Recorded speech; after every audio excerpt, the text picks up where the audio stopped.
uh, December 8th, 2022 with a roll call. Chair Bybee, Here. Mayor Sheedy, Here. Commissioner Hartung, Here. Mr. Squaga, Here. Mr. Chapman, Here. Ms. Keel, here, Mr. Murdoch, Here. Ms. Baraga, Here. Ms. Silver. Here. You have a minute. Okay, thank you. Let's go ahead and do the Pledge of Allegiance. Sorry, I skipped over that and went for roll call. Pledge of Allegiance, please stand. Mr. Hartung, could you lead us? I'd love to. Thank you, Madam Chair. Please join me in a salute to our colors.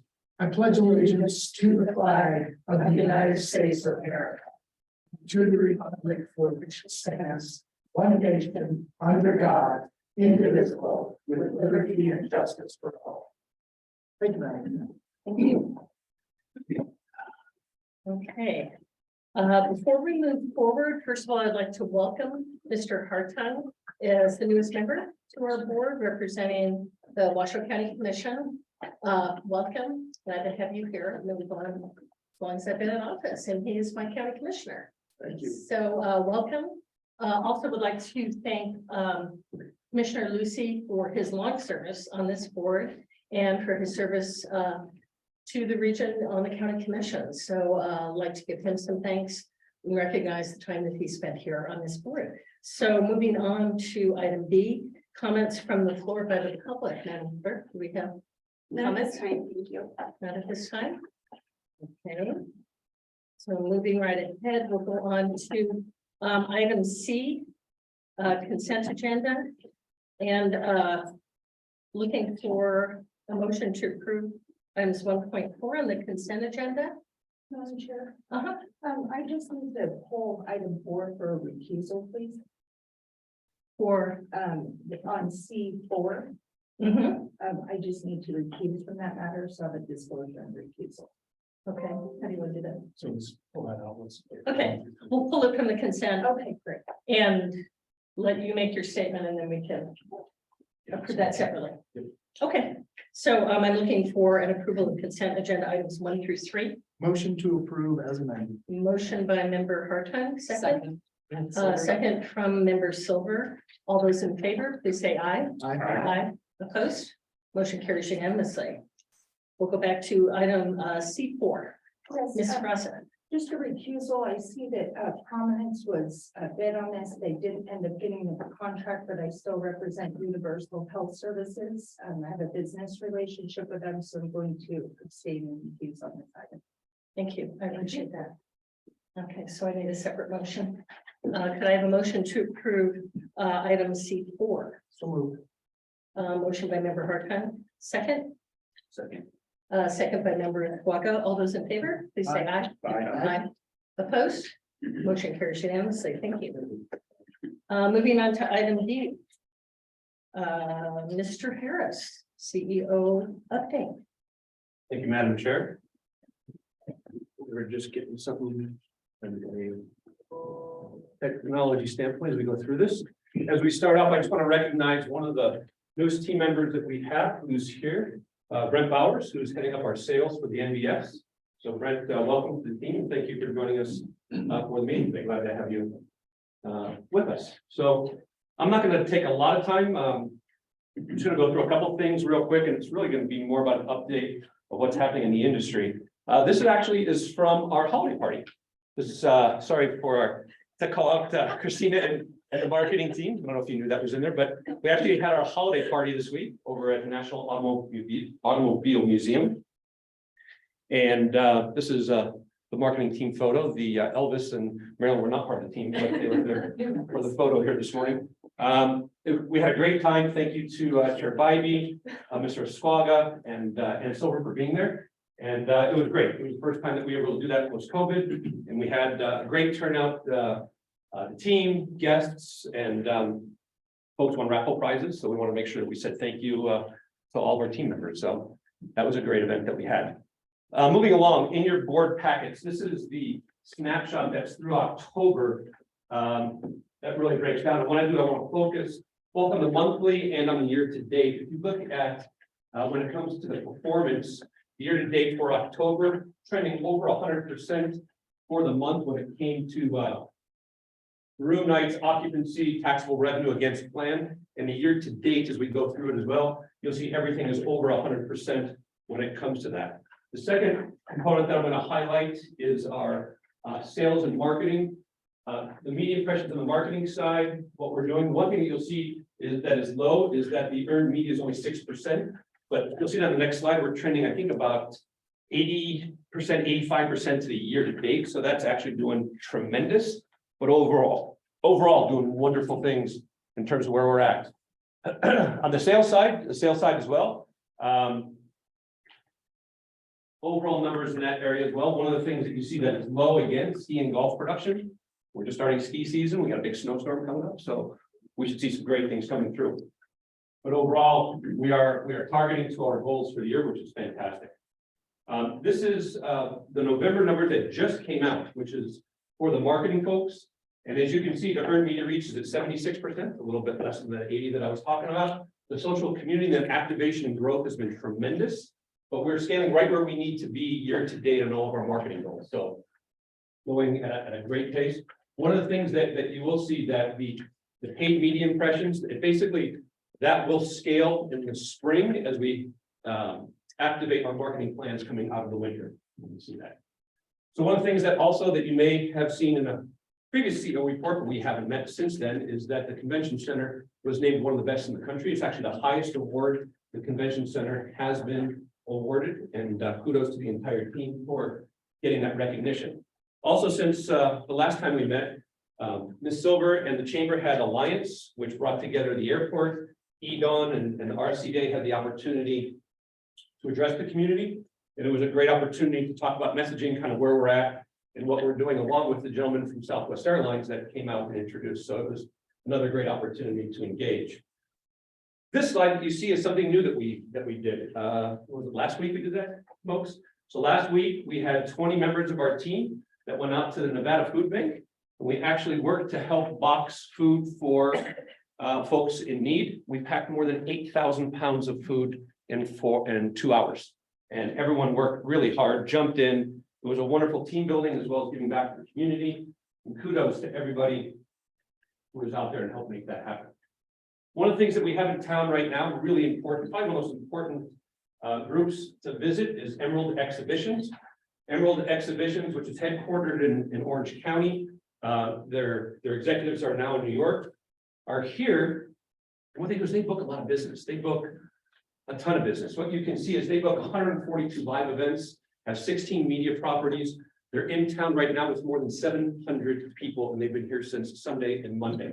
Now, what's important is they book stuff all over the world, and they've never, ever gotten their whole teams together for a conference until last year when they went to Dallas. And because we've got a member of our customer advisory board and Mike and his team selling it, they actually came here for the second year that they've ever done that. More than 100 plus salespeople that decide where meetings and conventions, are held each and every year are here right now. And if you look at the board, I just took from their website. This is samples of all these different conferences and conventions that are here. I was able to have breakfast with their senior leadership team, their president and their VPs, and they're really excited to be here. It's actually a tremendous opportunity for us to win business. Mike had some great discussions last night, as did our chair, with some of the leadership, but getting in that consideration set for new business to bring it to Reno. And you know, the one thing that they said, airlift, and that's certainly the challenge that we have to be able to support that moving forward. But overall, they've been very impressed, and they're going to be here through tomorrow. So another great opportunity for us. So I want to shift gears a little bit and talk about what's happening in the marketplace when it comes to travel and tourism. These are some headlines in the last 2 weeks that have been posted, and what you can see here, this is Rick sent that to me, Mr. Murdoch. Far left, fewer tourists and less spending in Las Vegas as inflation takes its toll. You also see inflation cutting in travel. It's more expensive to travel. So we're seeing a shift in what's happening in the marketplace. And I want to talk about some of the stats that we see from destination analysts and our friends who will be here in January to talk about what's going on. This is some survey questions that they just recently asked and they posted. And so I took the liberty to take some of that information and share it. So they talked about where you'll be traveling for the holidays, 15 miles or more. And people said, yeah, I'm going to travel, but 30%, almost 60% said no. 11% said they're not really sure. The interesting thing is, it's still up from last year when it was 26.6%. So scaling a little bit better, but there's still some headwinds that are out there. So when we look at trips in the next 3 months, look at the leisure. Leisure has fully recovered from 58%. So the next 3 months, they will be taking trips. Business is still lagging. And that's something that we got to talk about because we're seeing that on a nationwide side, and that's going to still continue for a little bit more. Month expected for those leisure trips. So this is looking at scale for the next few months into 2023. We're seeing softening as we get into January and February. Sometime in 2023, it will be strong. So things that we need to look at and monitor. Household financial status versus last year. So the average last year was 33.7%. Right now, we're 26.5%. So it's a little down from a year ago. Again, we're getting some mixed signals in terms of where we're at. And is it a good time to travel? Well, again, a year ago it was 35.7. Now we're down to 25.4. There's a little bit of a shift of where people are, inflation, possible recession, things that are going on. We've got to be aware of that and make sure that we are pivoting as needed. Is it a good time to spend on travel? Again, look at the breakdown of where we are. You're having the biggest group that's saying, yeah, we're not really sure. But when you look at the no, it's not a good time, you're looking at 40% of the people that are saying it's not really a great time to travel. So Can I ask again, a question? yes, sir. When you define travel, do you verse it air versus auto? No, it's actually, in this case, it's together within that survey. Okay. So travel could be by air or by car. Okay. Travel is a budget priority. You're looking at priorities. Again, we're a little bit down based on last year, but it was higher earlier in the year. So again, people are a little bit concerned about their budgets and what's happening. And so again, we just have to be cognizant of a softening in the market, not knowing kind of where we're going to go. Is it going to be a strong recession, a mild recession? And I'll get to that as I wind up on this. Expectations for a recession this year, people overwhelmingly believe that there will be some sort of recession this year. And again, if you look at that, that's questions based upon October. So very recently, those questions were asked. And if you break it down by segment, and again, this was done by destination analysts, Gen X is the strongest that feels that we're going into recession. So I don't want to end on completely bad news. I do want to pull it over to US travel, and they have their forecast as well. I'm not going to go through all of their slides, but I just took their highlights. There is a mild recession that people are expecting. So again, domestic travel will still be strong. It's going to outpace where we are on the meetings and convention side. Continuous improvement, a slight downturn in 2023, and a mild recession. So the money's still there, the resources are still there, but people are a little cautious and hesitant kind of where we're going. Sluggish recovery for international, and that's really not our core of what we market to. We're really more domestic. We take advantage of international when we can, and Art does a tremendous job. But again, this is kind of where we're looking at, and not a full recovery until 2025. So that's the fall forecast from US travel. Again, we take our data from a lot of different resources, put that together when we put together our plans and how we're going to attack the domestic and international audiences. Can I ask another question? Yes, sir. I'm sorry. No. Forgive me. I'm not trying to drag it out. Have we done a radius of travel? Yeah, actually, Christina's got a marketing update she's going to go through.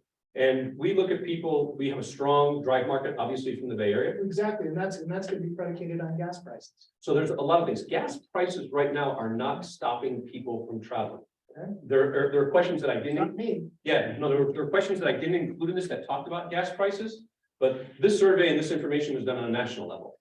On a local level, that's very different. And the visitor origination study that we have will be in January with destination analysts. Next meeting we break down all the things that we've surveyed since COVID.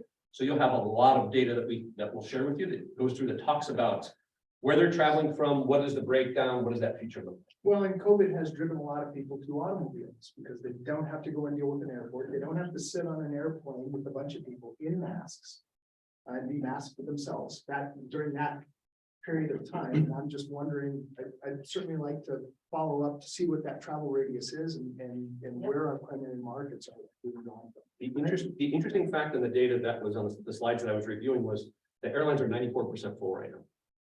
So while airlines continue to shift around where they're servicing and what airports and what they're doing, the demand is still there. So whether the money that was garnered from working at home or the incentive, people are still traveling at this point. It spiked in terms of prices. But again, as you talk about, the more there's recession, people are more likely to drive than fly at that point. And that's what we continue to observe and what we engage with U.S. travel. Charles, on the airline side, airlines 94%. Some of that, I would guess, is also dependent on, we're looking at the lack of equipment and lack of crews. And so the staffing and the actual number of flights that we're seeing, and the airlines constantly, obviously, that's kind of my wheelhouse, really looking at what the impact of staffing of COVID of equipment, replacing equipment, is always fluid. I mean, all the years I was in it, but right now, I think that we still don't know that I don't think it's as bad as it was a year ago, staffing wise and equipment, that they're still trying to upgrade equipment, replace it, so that the number of flights we're seeing is not as much, although I know the airport is working really hard to get more than we ever have. And that's a big lift, considering the whole nationwide, what the environment is for the airlines. ILS flight attendants are still in demand in a lot of different areas. And again, the airlines are moving their routes around all over, and we're fighting, but we've actually, and again, we're not going to go into details with this today because it's not really part of the presentation, but we actually have already started putting part of the money that this board has asked us to put into play to help support the airline. So as it relates to JetBlue specifically, we've already activated that and we're moving, and we'll update you at a different meeting on that. Mr. And I'd probably more at Christina or where we're looking in the future here, but you've got Reno, Nevada's gaming. Gaming sometimes through all the years. The only reason I can speak to this because I've been doing it for 42 years. It sometimes is immune to downturns because people, just like people like to go out and cocktail or like to go gamble. Have you done anything to look at the potential of us as a gaming market and focusing on that wallet versus the wallet of adventure traveler? Because I'm just saying with the shift in the economy right now, is there any way we could look at that? I mean, Reno seems to still be a little bit less, I don't know, immune to all the activities of the rest of the country. Yep, I'll agree. And is there anything you could do there to focus more on what our strengths are? Mr. Murdoch, if I may, we actually have part of the agenda today. We've got the update from marketing that's going to go through that actually talks about gaming as part of that. So she's going to actually tackle your question directly right after I'm finished. Thank you. Mr. Chapman, did you have a question? Yeah, I just wanted a quick point. We just had a RASC meeting recently that I know Christina was there as well. And I believe the airport reported that they have the highest seat capacity right now than they've had because airlines are bringing in larger aircraft, but the passenger count is still not recovered to 2019 levels. And of course, air travel costs are very high. So we do have the highest seat capacity coming into the airport, but we haven't returned the passengers yet. So with all this being said, do we have a projection or a forecast for how 23 is going to compare to how 22 is finished?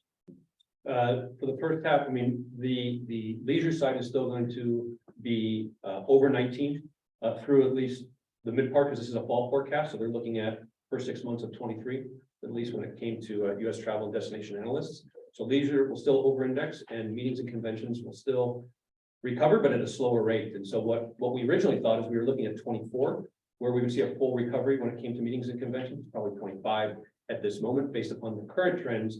But again, we get updates every 3 to 6 months, and we will update you once we get that. I'm trying to, I mean, I don't have the trends in front of me or whatever, but how does that compare to this year?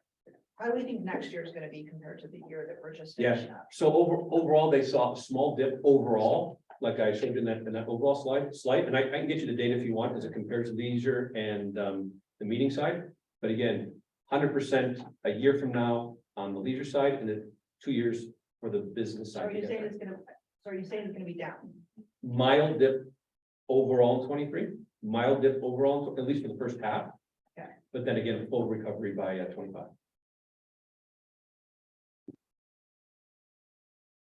Did you have any more? Anything else? Mr. Harton? Thank you. Have we factored in on air travel as far as Reno is concerned, the remodel that is occurring?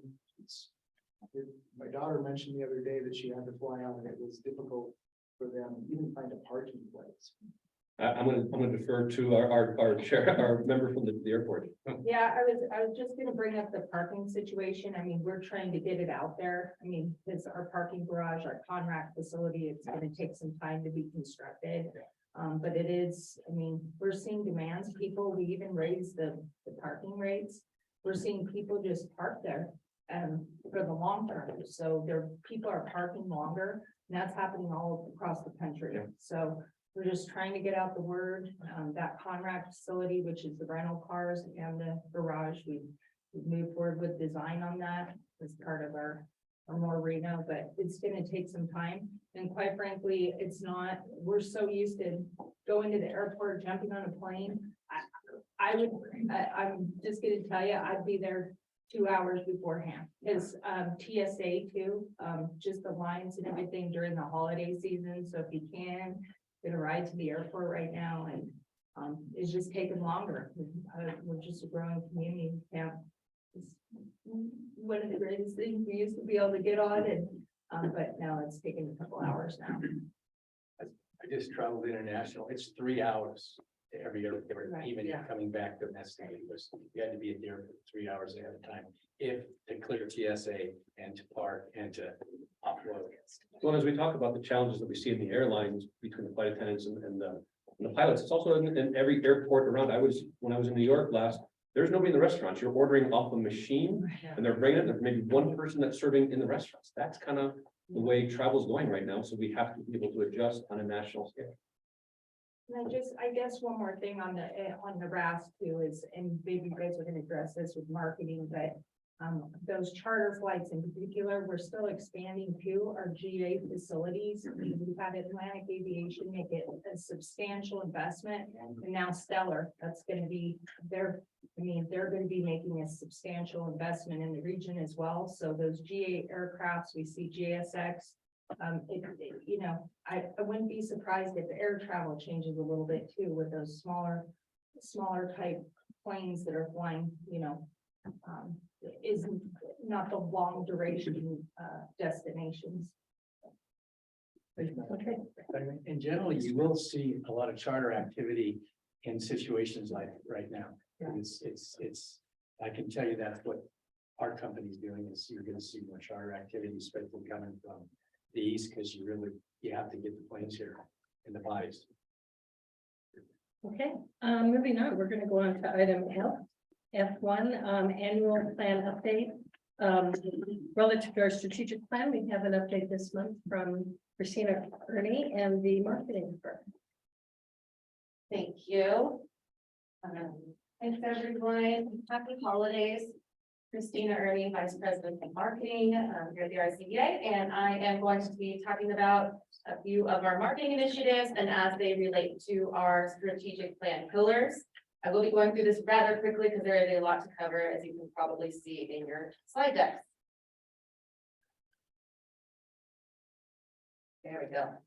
Just a quick reminder, these are the 3 buckets that we have identified in our annual plan, and under these 3 buckets, these are the 5 topics that I will be talking about today. First up is our organization and destination brand.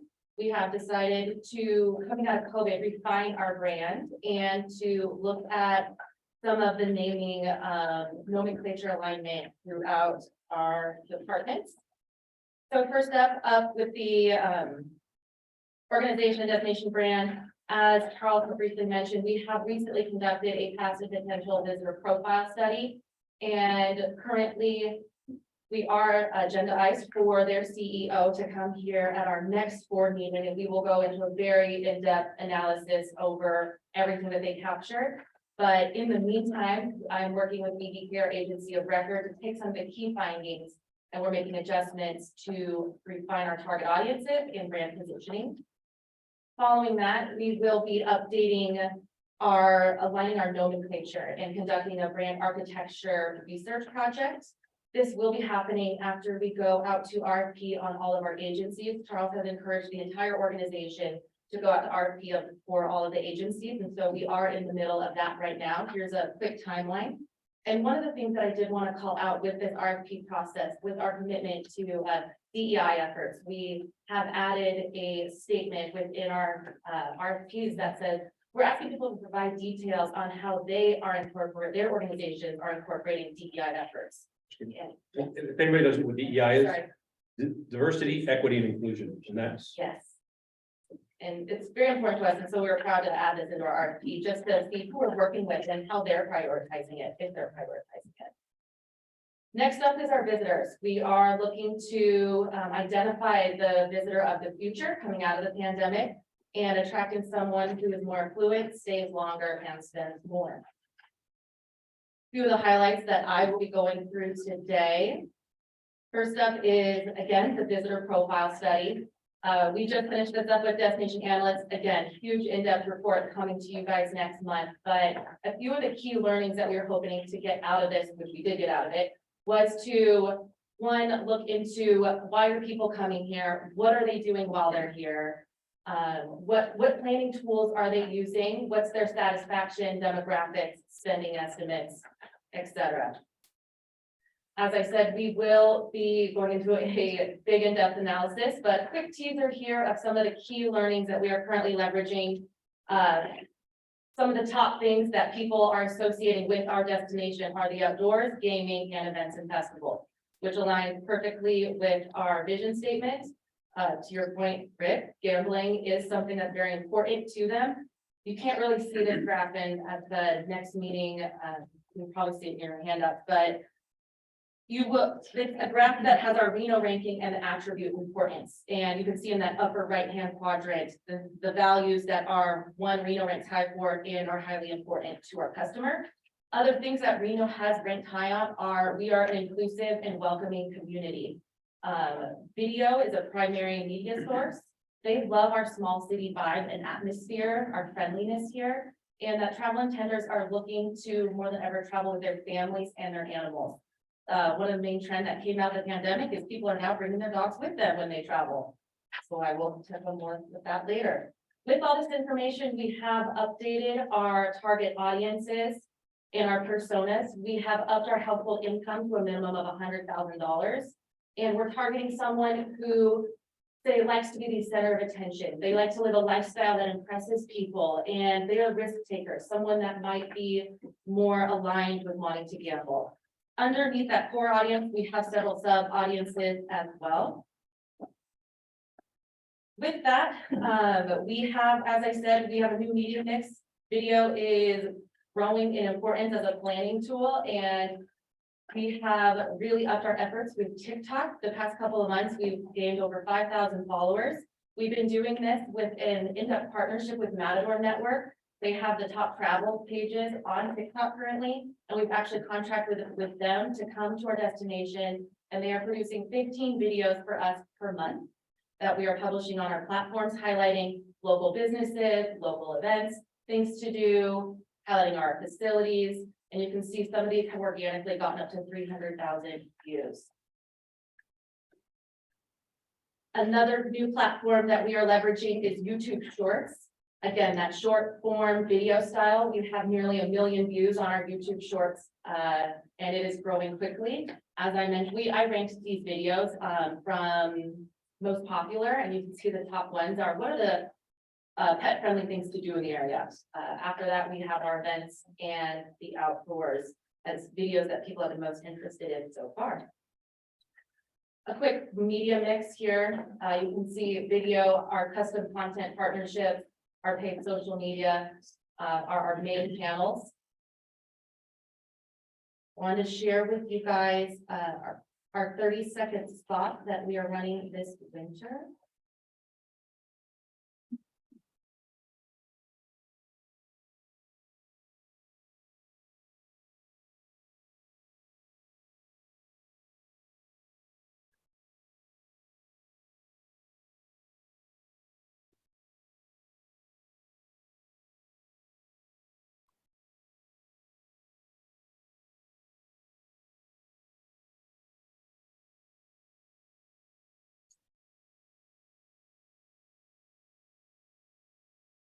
Here are a couple of our display ads that we are running. We have one that's focusing on nightlife, our unique neon paired with gaming. We have another highlighting the urban explorer with the Sparks Marina there with the new water bar. And of course, outdoor adventure. This woman is a huge influencer for REI, Eddie Bauer, and does a lot of modeling for them as well. Are those billboards? These are banner ads, so when you're on the internet, those side display ads. A few of the media highlights that we have right now, we're running custom content on some of these. We have a Bar Media, Outside Magazine, BuzzFeed, Spotify, Hopper, Expedia, and we have over 200 million impressions year to date. Many of you have heard that we have hosted the Bucket List family twice this year. And I just wanted to go into a little bit more detail about the impact that they had while they were here. You can see that each of their videos that they posted received over 1 million views. None of this has paid behind it. This is just how engaged their audience is. Everything that they posted was highly engaged. I'm going to share one of the videos with you in a minute, but yeah, we got over 8 million organic views. And something that we also negotiated with them after they came here was we were the featured destination on their platform for a month following.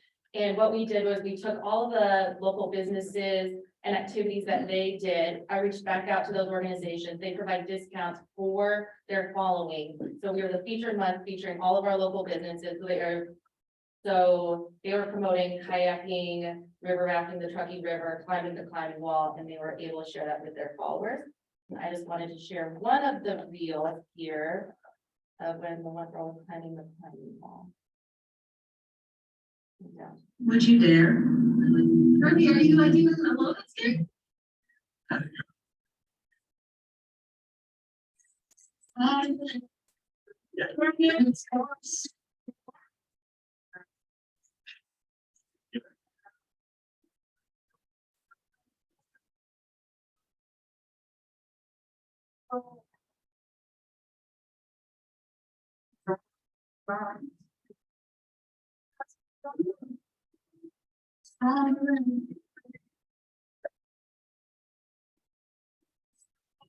You know, it is hard.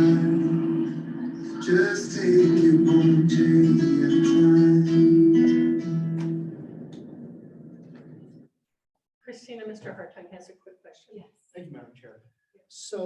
So we've got 8 million organic views. What's the time frame that you anticipate that will drive actually heads to beds in Reno? Yep, so part of bringing in influencers is building that awareness. With these 8 million views that week, we got over 5,000 new followers on our Instagram alone. So people who are engaged with their audience who now are following and committed to learning more about our brand. They're here. And, you know, that's the first step in the funnel is to get them, to have them like our page and to sign up to get information. Over 5,000 people, a new audience is pretty incredible. Have we thought about branding ourselves as the real Nevada? Reno Tahoe, the real Nevada. Great idea. Yes, Charles. If I can just also just add to that, what one set of videos or one engagement is not going to necessarily drive end results. But what we're looking at is different segments that we want to attract. And certainly members of this board have talked in the past about the importance of the family segment, as well as the older segment, as well as the gaming segment. And with that, it is the paid, the earned, and the trade media that we then go out to get that conversion. And what we'll do, Mr. Hartung, is we won't be able to measure that on a one-off basis, but on a yearly basis, and you'll see in that January meeting kind of where our segments are, and then we benchmark that to see how we move the needle over a year's time based upon ongoing engagement, both paid and earned. Well, and again, I mean, if we're touting 8 million organic views, what's the time frame that you anticipate that will actually pay? I'll come back to you a year from now and tell you what was able to move that. But again, we're not going to base it off one. It's going to be ongoing programs for that family segment between now and the next time we do that survey. The other thing is what happens, people are moving off traditional media, you know, so you've got to get them in the pipeline. Once you get them in the pipeline, you have a much better chance of conversion. That, and just, you know, I don't know who understands or knows how important TikTok is now more than ever. It's like incredibly important. Yeah. And I know, probably because some of our age in the room, that we don't follow, how critical it is. It is like the platform, YouTube is the platform to be on. And to sort of show you, that campaign was everywhere. I was in DC last week. I was in a bar, it's a ping pong bar. It's like crazy. It's called Yeah. Spin. In Mars. Yeah. Yeah. And we were talking to some people that were playing and they're like, where are you from? We said Reno. And they're like, oh my God, do you really have like this crazy climbing wall downtown? And I'm like, yeah, we actually do. He's like, I cannot wait to come to your city. And so he was saying that he had seen the TikTok video because that just went so viral. So I just want to commend you, Christina. You are an influencer in the sense of understanding how critical these platforms are. But the hard part, Commissioner, is that you've got to get them in the funnel. And that's why she's saying, when you get the follower in the funnel, then it's has a much better conversion rate because everyone is just going to where they want to see it on their phone. They want that information there instead of, waiting for TV, news or print. Absolutely. Well, I'm not discounting the value of it. That's not it at all. Yeah, no, I know what you're saying, like, how does that convert to business and how long does that take? And I think Correct. in this medium, I think everyone's goal right now is to get as many as you can. And then they have to see, I think, is it 12 times? They have to say Yeah, something almost around like that. 12 It times changes. in order Yeah. to, to For it to convert. resonate, yeah. Yeah, so, it's like a process, so. Yeah. But then the other thing is the more followers you have and people see that, if it's a high amount, people are like, oh, I want to go there, obviously, that they're doing great content, Absolutely. so. Yeah, and we'll get more on that, just the importance of video at our destination analysts next month as well. It's the #1 planning tool right now, is what they're saying through their research. And speaking of room nights, just a little bit more on the bucket list family. While they were here, we negotiated with them to have a meetup with a family this big. People know them and millions of followers, people know them around the world. And so I wanted to host a meetup that where community could come and meet them. This was the first time we've done something like this. And I wanted to manage expectations. So I was like, you know what, 150 people, we're gonna cap it there. We sent it out to the bucket list families email following, a completely new audience, not ours, where we tapped into their following. And we got those signups within hours. And when they came here, nearly everyone was from out of town, Southern California, Oregon, Northern California. I didn't really meet someone who was from here. This was a Wednesday night. People drove here, met this family in the park, and had a community night here in downtown Reno along our river walk. It was. We brought in a local artist to highlight our art scene. They commissioned a community painting. It was the Reno skyline, where kids and families were able to contribute to it. Each kid got a take-home drawing that was signed by the bucket list family and branded Reno Tahoe. We had local food vendors. It was at our local event, Feed the Camel. From the meetup alone, attendees created YouTube videos that got 6,000 views, posted all these photos saying thank you to Reno Tahoe Tourism for hosting this to be able to meet these families. Again, traveled from outside the region, but one of the big things was we were able to connect these new families and new audiences with Reno's arts, food scene, events, outdoors, and family friendliness. Another highlight that happened this summer was we were able to update our photography assets. Going after this more affluent traveler who spends more stays longer. We were able to leverage the incredible setups that we had for US Conference of Mayors, and we had hired models and production crews to come in hours before the mayors arrived at the events and leverage these setups to capture new meetings and conventions content, new elevated Reno content, and really maximize everything that we could at that time. We got new assets of the bowling stadium now that we are managing it. Again, assets that we can use not only to market the stadium, but also to market meetings and conventions in our region.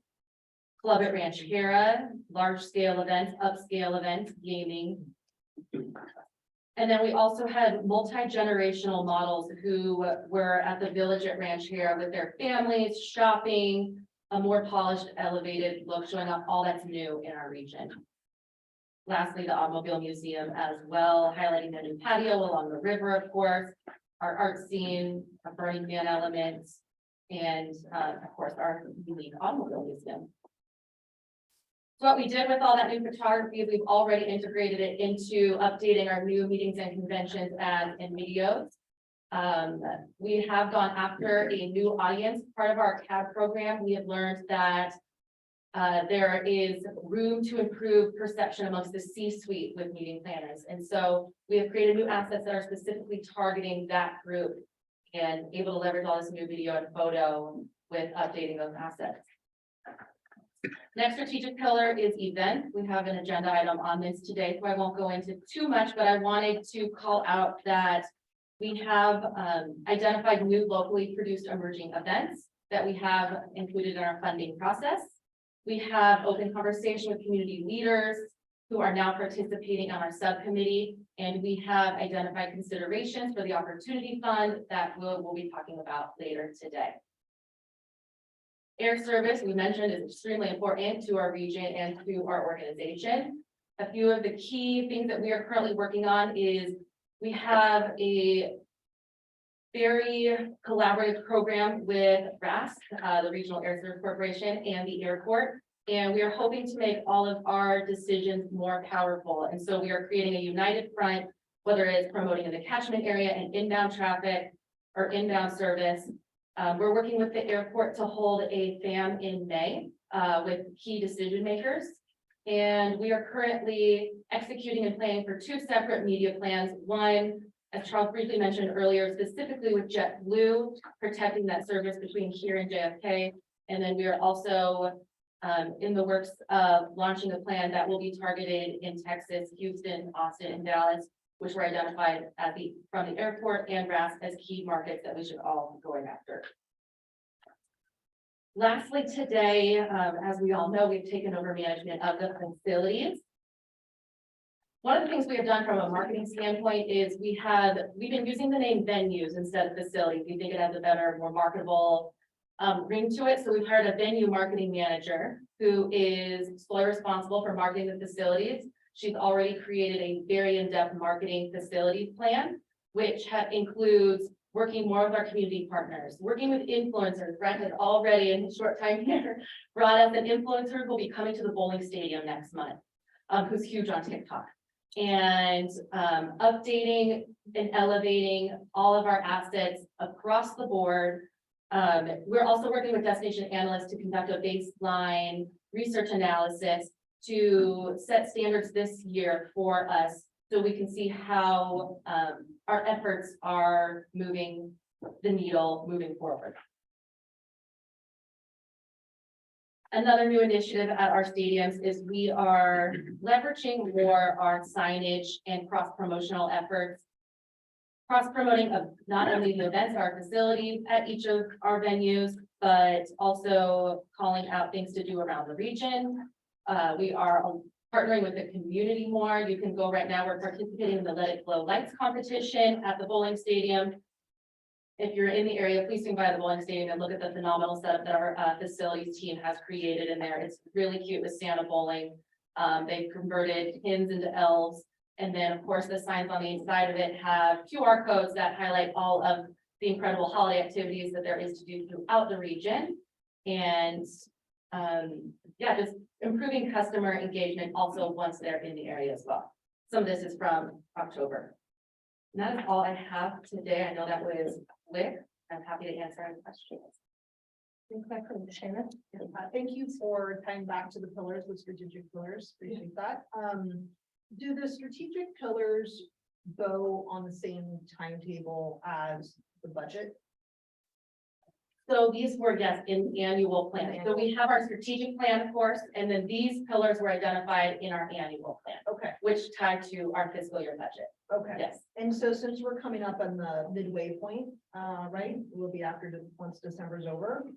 In the the measurables. I'm wondering maybe if, next time we meet, we can have an update on like a midway point through the year on all the measurables and how we're doing. Yeah, I would appreciate that. Which you did, right? We Yeah. just saw it through the. Well, November. yeah, so what happens is, in what I presented, there's a trailing aspect that our marketing team goes crazy to kind of update as much as we can. But you won't see 6 months to date the next time we meet, because there's is a 30 or 60 day trailer. Depends on, depends on, so we'll get you the most up to date the next time we meet. And I think, and the big ones, Stephen, to your point, so the big ones are highlighted, like the, room nights and the reach and all that kind of stuff. There are some other ones within the strategic pillars, Mhm. like, and this is not me wanting to micromanage, like, how you guys are doing inventory and stuff like Right. that, but like, there are measurables on here that have talks about, like, for example, in the facilities, inventory and evaluate facility equipment and reintroduce maintenance schedules, like, there's other measurables besides like the overall big picture. Nice point. Thank you. Ms. Russell. And thank you very much, Christina, for the presentation. Just one, if you look at when we're doing our marketing and what things, the common themes, obviously the art around the community comes up over and over again. I probably sound like a broken record, but the city's in the process of doing the Virginia Street study with the Galp Road. Have we participated? Because to me, I look at Virginia Street, it is the artery, all the way from the university, all the way down to the convention center. Everyone is affected, and how that street looks is so critical. You have Midtown that looks amazing. You have the Virginia, the university down to, I think it's 6th Street. But then you have pockets, and I just want to know if RSCVA has participated in that process. I think it's extremely important. And I saw in the budget, Charles, you're recommending master plan funding, which I'm very excited about. Right. But we have these different aspects going on in the community, and that one's happening right now. And I think the branding of the RSCVA and that Virginia Street corridor is absolutely critical to our region. So if I could just kind of give you an update, part of, if you're in my office and you see the wall of the top 16 things that we have to be working on, one of that is the destination master plan. One of the things that we want to do before we put that bid out for that, because as you said, there's a lot of people working on a lot of different projects around that, is that we want to make sure that we talk with those folks so that we're not duplicating efforts. We're going to probably do that RFP right after the first of the year. And I'll be working with Mr. McDonald, who's unfortunately a little ill this morning.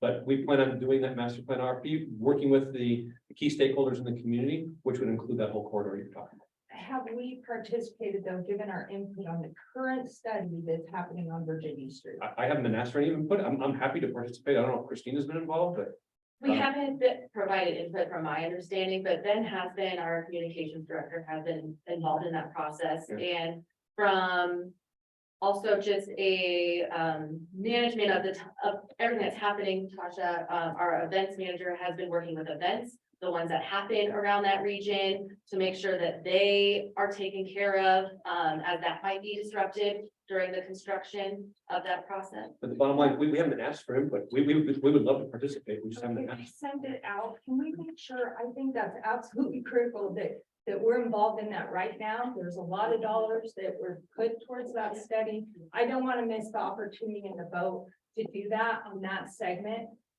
Just So who is they? I mean, because honestly, I would love to. the Guile, Has the chamber been involved? Who's- yeah, I think that's got to get out there. Guile, I think it's It's Guile. Gal, no, it's Gal. Yeah. We are pushing it out at the city. I don't know if you guys get our emails. But we pushed it out heavily on social media. We asked everyone to participate. So if you're not getting those, let me know. Yeah. And I know we get so much, like, I mean, I'm sure you get a ton of email like I do. When you see it from the city, you might be like, oh, it's another city thing. But, and the other thing I'm curious about, like the cab, have they said how important downtown is? Because it's really interesting. When I was in DC, I was talking to someone that works at their CBD, and he was saying, you know, you're downtown. It was amazing how clean it was. And it was just spick and span, spotless, and their CBD sponsored the whole holiday like shopping extravaganza. It was very, very, very local. The difference is, because whenever I was thinking about, well, what's the difference between ours and theirs? Ours is incredibly tourism centric, and it should be because that's, you know, it's the gaming and those things. So ours is very different in that sense. And I think that it's so critical that we are, so like, my point is, how important is outdoor recreation? You mentioned it. Is it to us? The river is a tremendous asset for visitors and community, obviously, right? So that, and then how important, I guess, how important is the downtown to our CVB? Because I feel like there is a disconnect, and we've been talking about the river and how to continue to engage that. And I think now more than ever, that has to be something that's looked at, but we are starting block by block, literally block by block, and breaking it down, and Gail is doing the same thing. And I don't care if you stay south of town or GSR or whatever, bar none, people are going to look at your downtown. And if your downtown is not cleaned up, and people want to feel safe and they want cleanliness, it's really, really critical because we are so tourism centric. Other downtowns are much more driven by their local businesses, which ours are local, but they, if you see, they're all, majority of them are really focused on the visitor. And Mayor, just to give you feedback, the CAB has said that downtown is important. They have given us that feedback that when they're evaluating a destination, we're looking at whole destination, and downtown is important. Yeah, thank you. I would be interested though in that. Yes. I'll circle back to this city, because I think, you know, again, I think we're all in agreement, the South Virginia corridor is key. Yeah. Everybody, absolutely. I do just one off, just, and again, I think that was a great presentation, Christina. I know we've talked about it, and Rick, you brought it up. I think what's great, just like the bucket list family, in these planks that we're focusing on, and it's great during the bowling stadium, right, has located influencers, some are gonna hit it, some aren't. You know, I think when you look at these pillars of gaming, events and groups, you know, and it's on us too, as an industry, to come forward and say, hey, there's influencers in the gaming world. And that's the Yeah, beauty of big social time. media is Yeah. you can so not alienate one segment and still talk to another. Absolutely. And I look forward to really developing that, because I think that looked great.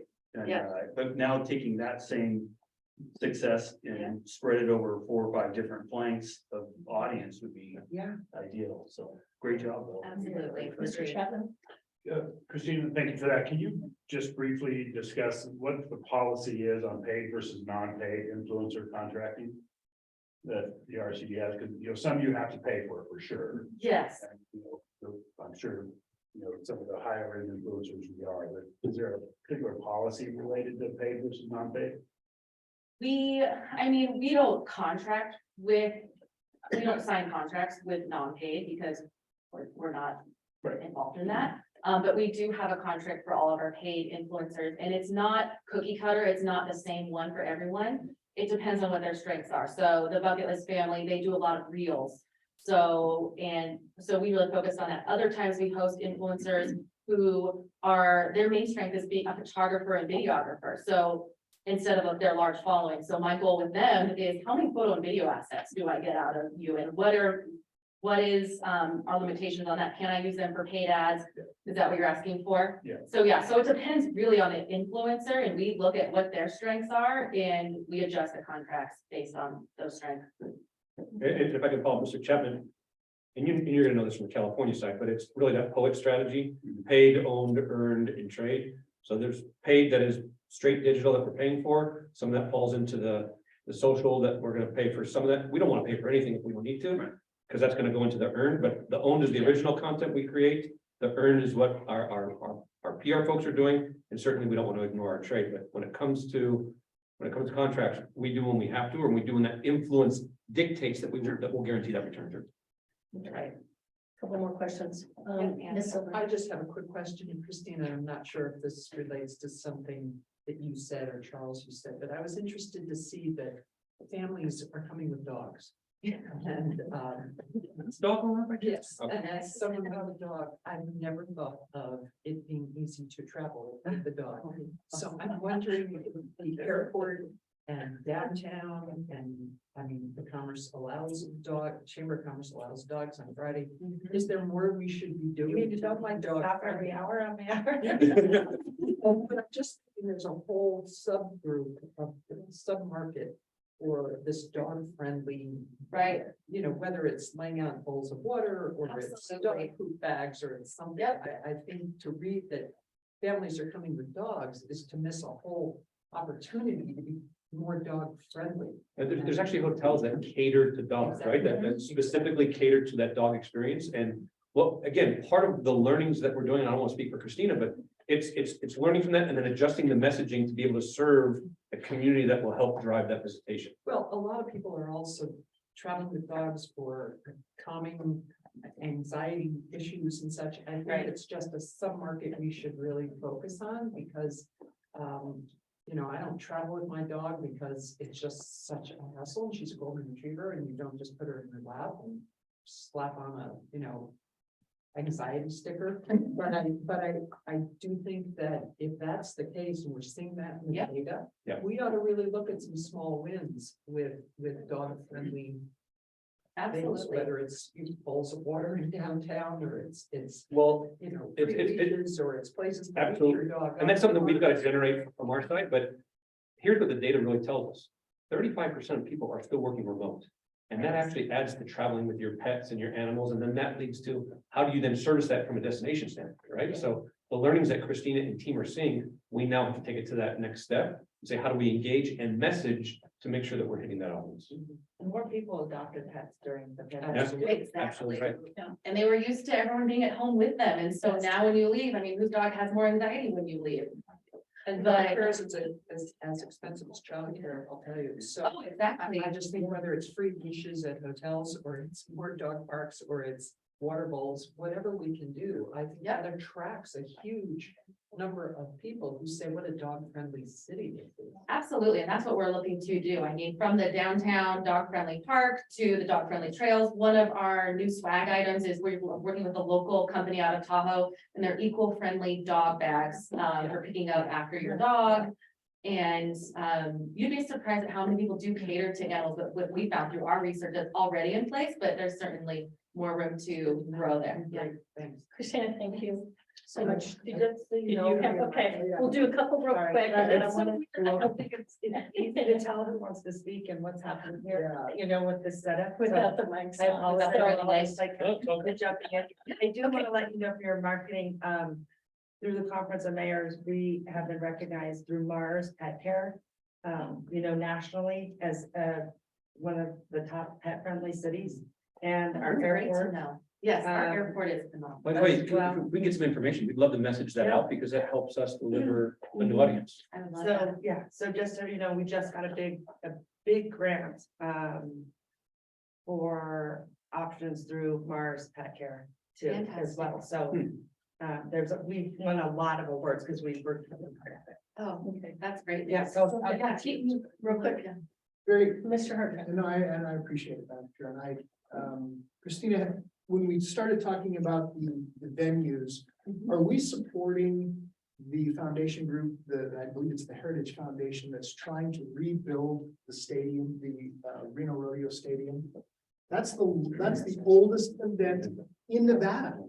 Amen. Yeah, In well, Nevada. we are, Where's the and break? we have, yes, and we have met with them a number of times. They just came, we got an update to our subcommittee, to our finance subcommittee, and things are moving really quickly. Mr. Di Loretto was here in Mashonasquaga, Good.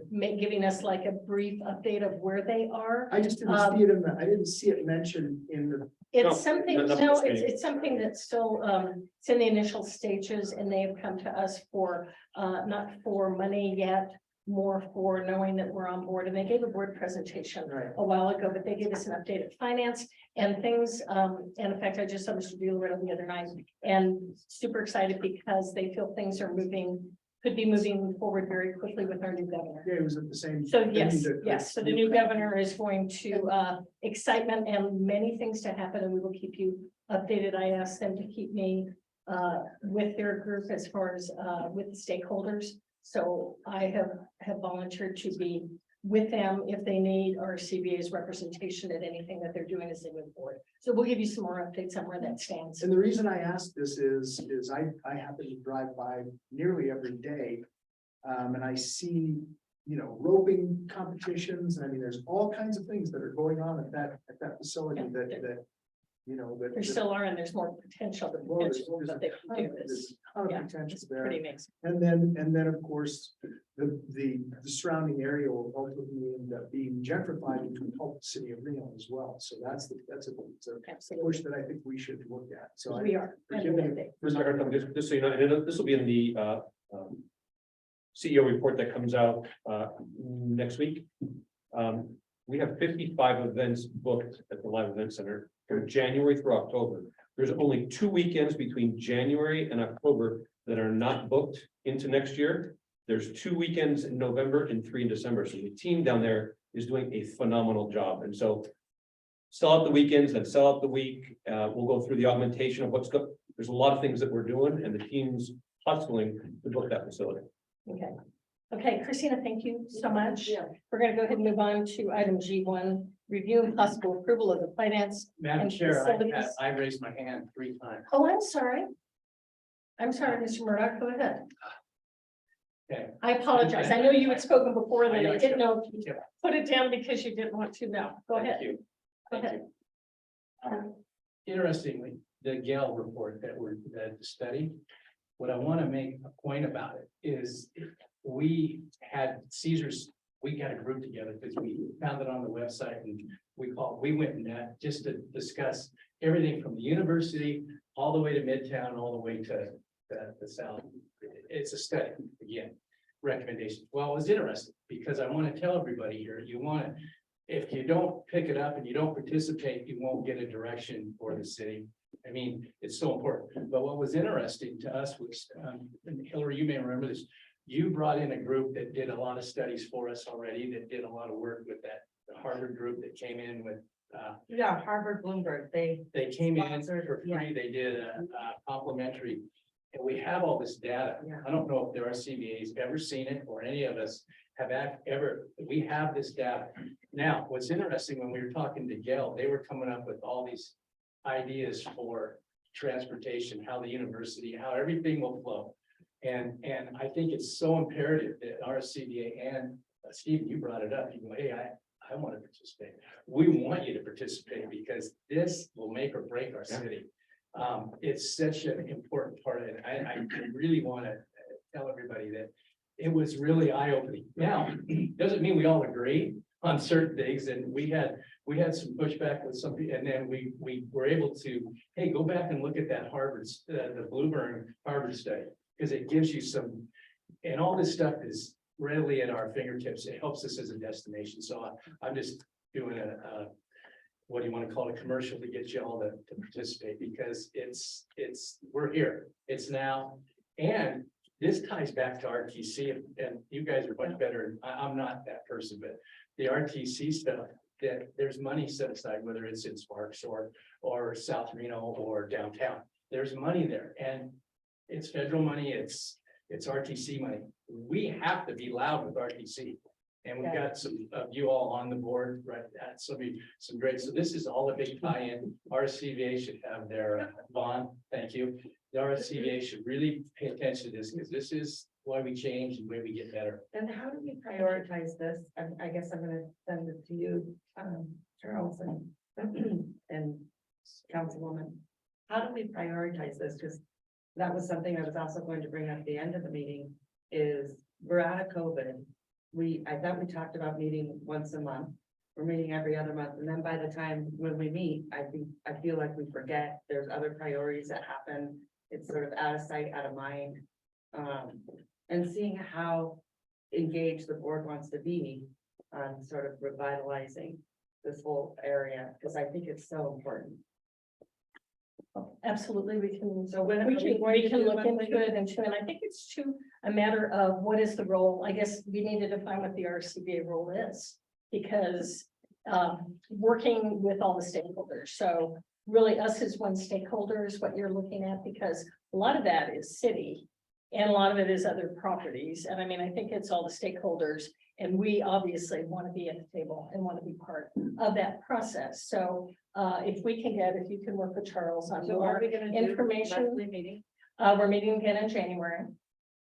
So we have a meeting in January. And then. And then As we're I going saw to the look at the schedule, it said calendar. every other. After that, we'll look at the calendar, and if we've got too much on and I don't want to be here 5 hours, we could add additional meetings, and we're meeting next month. I think it So, also, if my memory serves me correctly, it also had to do with the subcommittees, right? So I think it also depends on how, if the subcommittees are meeting regularly, then we were trying to get away from that every month, but if subcommittees are not. and we do have the subcommittee. So the other thing I think you have to be careful of the subcommittees, to be honest with you, RSCVA on a subcommittee, they have every single board member on their marketing subcommittee. And they rightfully so, and I think a lot of times things do get missed because there are only a few people on those subcommittees. So it's just something to think about because marketing is so critical to a destination. And then you might have 3 people that are making that decision. I think everyone should be involved in that process, figure out what that is. Well, one of the things that we do is that when it comes to marketing, we come to the board specifically about what our goals are for that year, and that's built into that plan. So we absolutely value the board's input with that. We follow that roadmap once that plan is established. And so that's what Christina was doing today, is basically we're working to fulfill those goals that this board has endorsed and move it. And when there's new opportunities, then we kind of pivot and add to that. So Okay, I guess I just feel like we're all over the place. I think we say a lot in our board meetings and we all feel very similar, like, you know, with outdoor recreation and Andy's brought up, and thank you so much for, you know, the tourism or the infrastructure piece. It was so critical, right? Because that's our backyard. And we use Tahoe a lot to brand who we are. So I think we all say that, but then I feel like, you know, we get to that point and we're sort of all over the place. What is the most important to us? Where do we want to be? Who do we want Well, to and be? hopefully that's what we've done in the strategic plan that we approved. And now we're into the actual annual plan, which we did all that work to spell out and to tell Charles and the staff, what are our priorities? What are the pillars we're looking at? And giving them the guidance because they're the operational side of it. But the strategic plan really was our opportunity to set up. Where is downtown in the strategic plan? well, it's actually part of all the marketing that we do. I mean, you see it in the content that we create and the spend that we do and the investment that we make in the bowling stadiums and other things. It's part of our overall goals. And it's for us. Just really quickly, we've been talking about this monthly meeting thing for months now. Let's just put it on the agenda and discuss it. To me, it's a fiduciary responsibility. We're not agendized today for that. Yeah.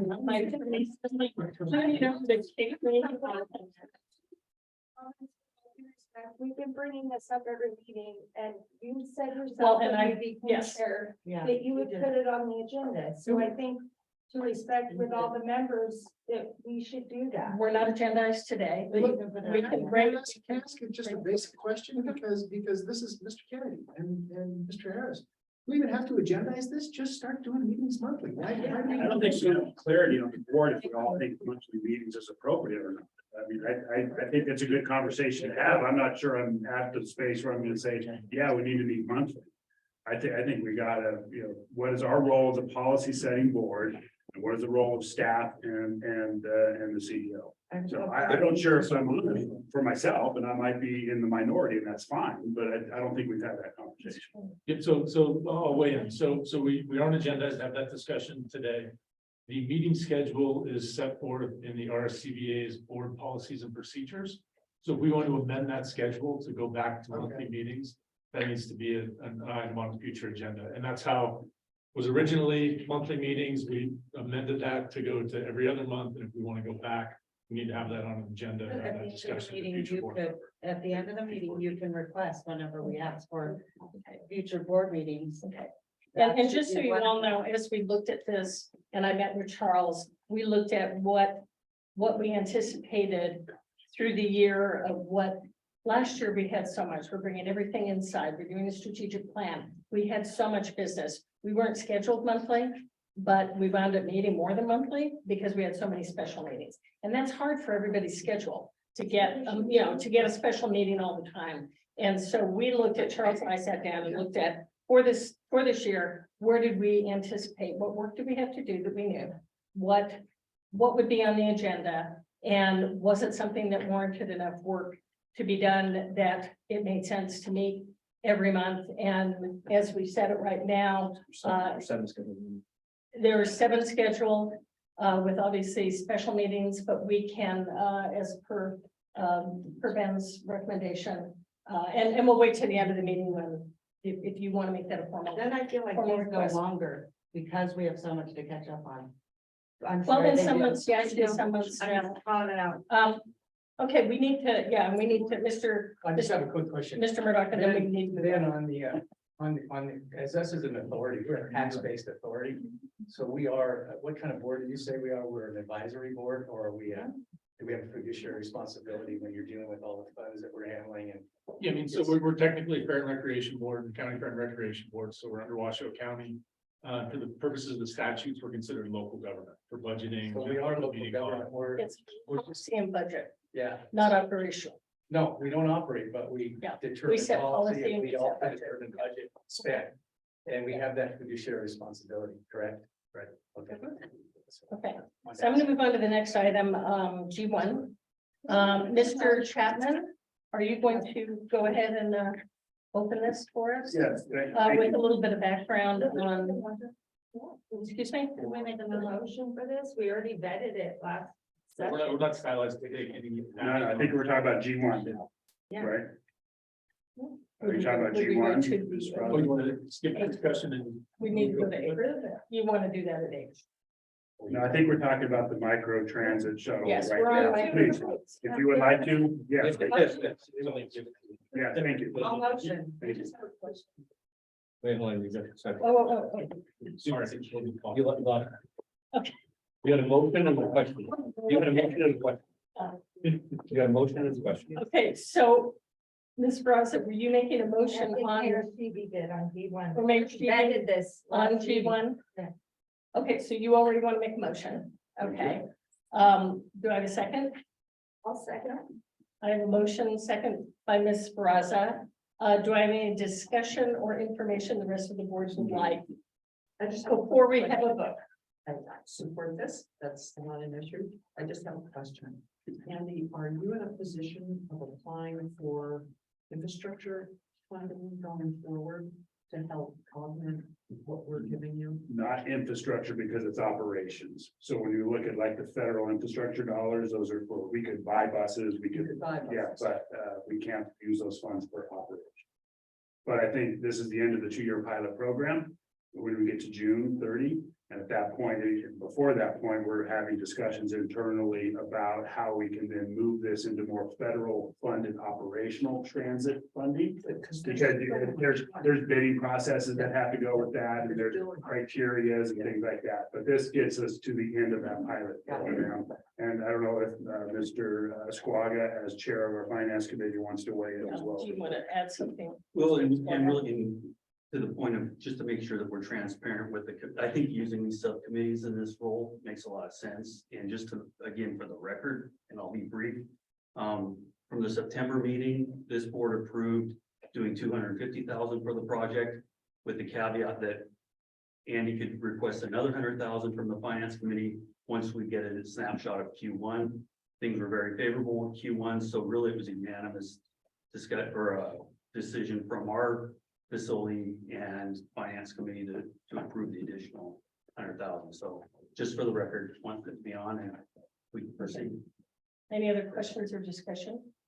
Ms. Francis? Discussion, and I thought a lot about this. I think the sustainability and I think it's good for a region in marketing as well. And I think we have Line Bike, some of these other destination is we're bringing in new events. These companies look at these things now.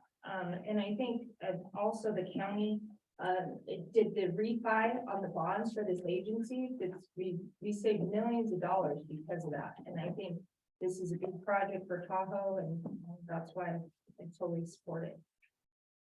Okay, I have a motion and a second. All those in favor, please say aye. Aye. Opposed? Motion carries unanimously. Thank you. Moving on, let's go to item G2. Public hearing regarding the approval of resolution 598, adopting the budget augmentation for the Reno-Sparks Convention and Visitors Authority for fiscal year 2022-23. And we have Ms. Jager presenting for us.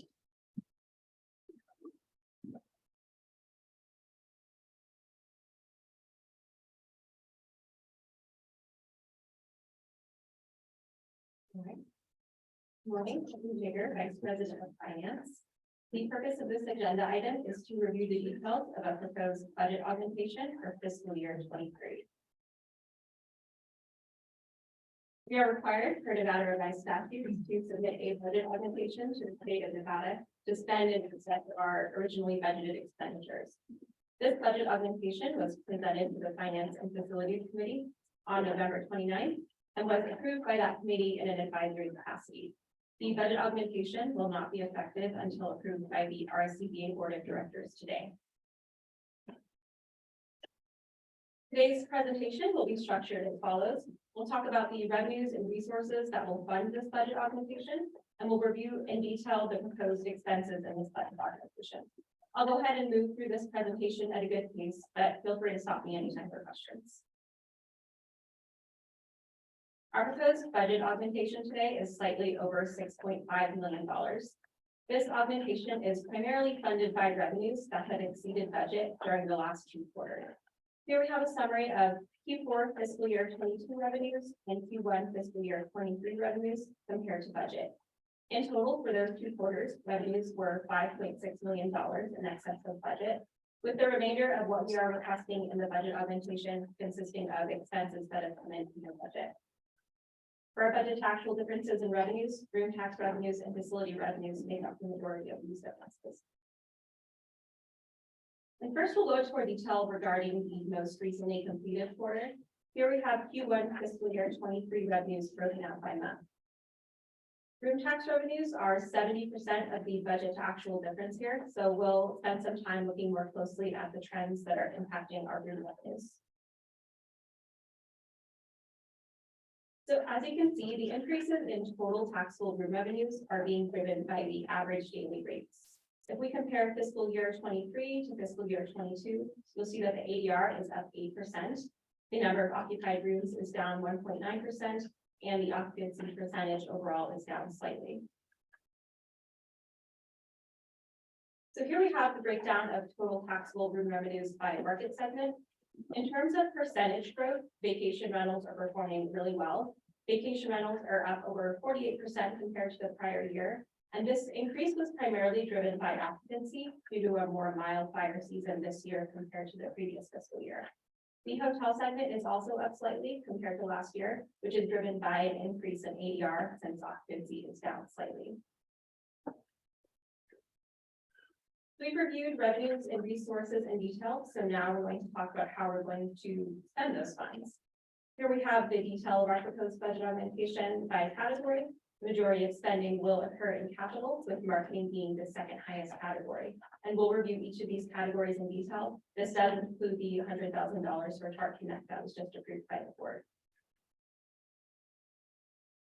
So with this budget augmentation, we're proposing to add $3.2 million to our capital budget. And our Vice President of Facilities, Trent LaFerriere, is going to talk in detail about some of the larger projects on this list.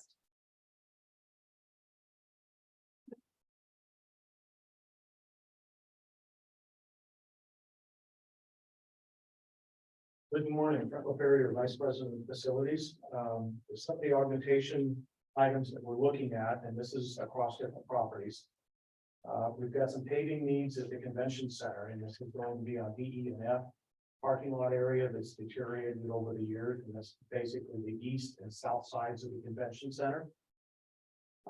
Exterior doors at the convention center are 22 years plus old, and they're deteriorated. The locking mechanisms, the bars, stuff like that needs to be addressed so we can secure the building. We've got a few items on here: the staging, the risers, AV equipment. This is so we can better facilitate the clients coming in, so we're not moving stuff around from one hall to another because we're getting very busy and we need more equipment to help with our guests and our properties. And this is not just at the convention center, this is also down at the Livestock Event Center. I'm just gonna go through a few different items. We're also looking at security cameras at the Livestock Event Center. We don't have any over there, so it needs to be upgraded. E-charging stations for the cars at the convention center. We have no means to charge vehicles, and it's coming into that era. We are looking at doing repairs and maintenance upgrades to the suites, dressing rooms, and green room at the event center. They're 2005 is when they were built, and it shows the age. We need to kind of upgrade with that. On all of the properties, we're looking at doing our drawings digitally because we are still in the ancient age of paper drawings. And it's becoming a hindrance when we go out for an RFP on any projects. If we're going to do a remodel here, just on this building, we don't have digital drawings, so we need to upgrade all that. Some of the equipment, small equipment, a floor scrubber over at Livestock Event Center, porta coolers to help with the air conditioning inside the main arena. Dock bar restrooms. We did a nice upgrade to the dock bar a couple of years ago, 3 years ago. And we need to complete the restrooms so it flows in with that aesthetic. More tables, office furniture, handheld radios, just a number of items to bring us up to where we need to be right now. Any questions on? Yes. Any questions? Yes. Mr. Hartung? Yeah, thank you. Trent, on the e-charging station, did we get any grants from NV Energy? Well, that's what I'm looking into because they've actually advertised that. Oh, yeah, of course. Yeah, we got them in Washington County. Right, and that's the next step. We want to go and see what they're going to contribute. And they base that on the amount of charging stations that we want to place in there. Right now, we're looking at 5 to 6 because we have the space for it. So I'm talking with NV Energy to give us some more lead and direction on that. Okay, yeah, they bought ours. Yeah, and that's fantastic. That will save us. Okay. Yeah, thank you. Thank you, Mr. Chair. Ms. Rosen? Actually, that was gonna be my question, Commissioner, because not only from NV Energy, but the federal grants for. Now retract the question, Trent. Stations, and can we put that aside instead of on our dime? The question I have is actually on the Reno Event Center and the signage out there, that sign is always down. Do we have any, like, it looks terrible. Do we have any funds that, can put in there during this augmentation? I'm looking at what's being funded here. And there's not a lot for that facility. It's a great question, Mr. Rollins. I actually posed that to Trent, and what he told me is that's something that the $2 committee has to take up, because that would fall under the purview based upon the contract agreements that we would have to go through that. But we've noted that. What's on here, what I believe that is our responsibility that we should do is the suites at the REC have not been touched since 2005 when they were built. And so I asked, and we put in $100,000 to upgrade the suites within that facility. Since we're selling that and see the revenue of that, there's a direct connect that we should do that. And hopefully we're going to see a higher rate of return that will return. But as far as the signage, when I asked Trent, he said that's got to go on a $2 committee for review. And I want to see that, Charles, because that brings up a huge discussion to me in this, and we've talked about this before within this budget, because I don't think that's in statute. That $2 committee was set up, but we keep saying, hey, if it's going to match here, we don't have a match on the convention center or the livestock event center. And I guess philosophically, those facilities bring in room tax revenue.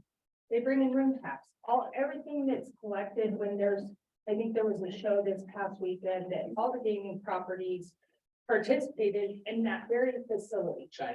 The Chinese show that was just there. And I think we have to look at that because the $2 surcharge, when it was set up, you had Harrah's in it, you had I think the Flamingo in it, there were all these other facilities. So that $2 surcharge, and it doesn't bounce up on ADR.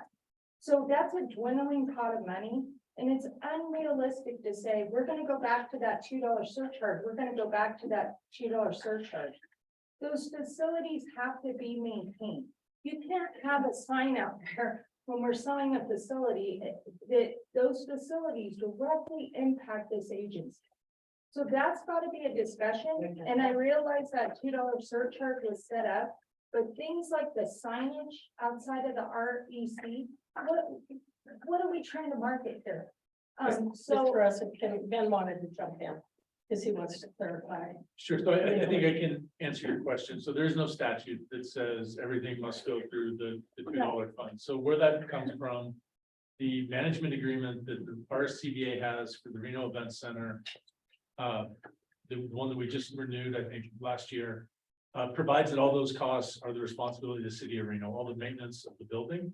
So if this board, as a policy decision, wants to undertake some of that maintenance, even though it may not be its contractual obligation to do so, you can do that because you're funding recreation facilities. Contractually, we're not obligated to, and in the past have not. But if you want to have that discussion. I'm just saying, I think we need to have that discussion because that $2 surcharge is unrealistic. And it should go to the capital here. We just spent $350,000 to help with a micro mobility project of an incline. We got to be looking at all these facilities. We just got that award for a very good convention center. We have to have the infrastructure. We need to have that capital improvement plan on all the facilities, just so we can see what we're funding. And yeah, maybe there's some leverage on the $2 here or there, but that sign, I'm sorry, I'd like to see that come back because it looks terrible. We need to replace that sign. It's flickering. It's not good. I don't, could I just, you know, I think for the sake of this item, obviously, you know, the committee vetted, I think going forward, I think it's important to recognize too, the RCVA has stepped up in a number of investments for that, even though it's not under contractual.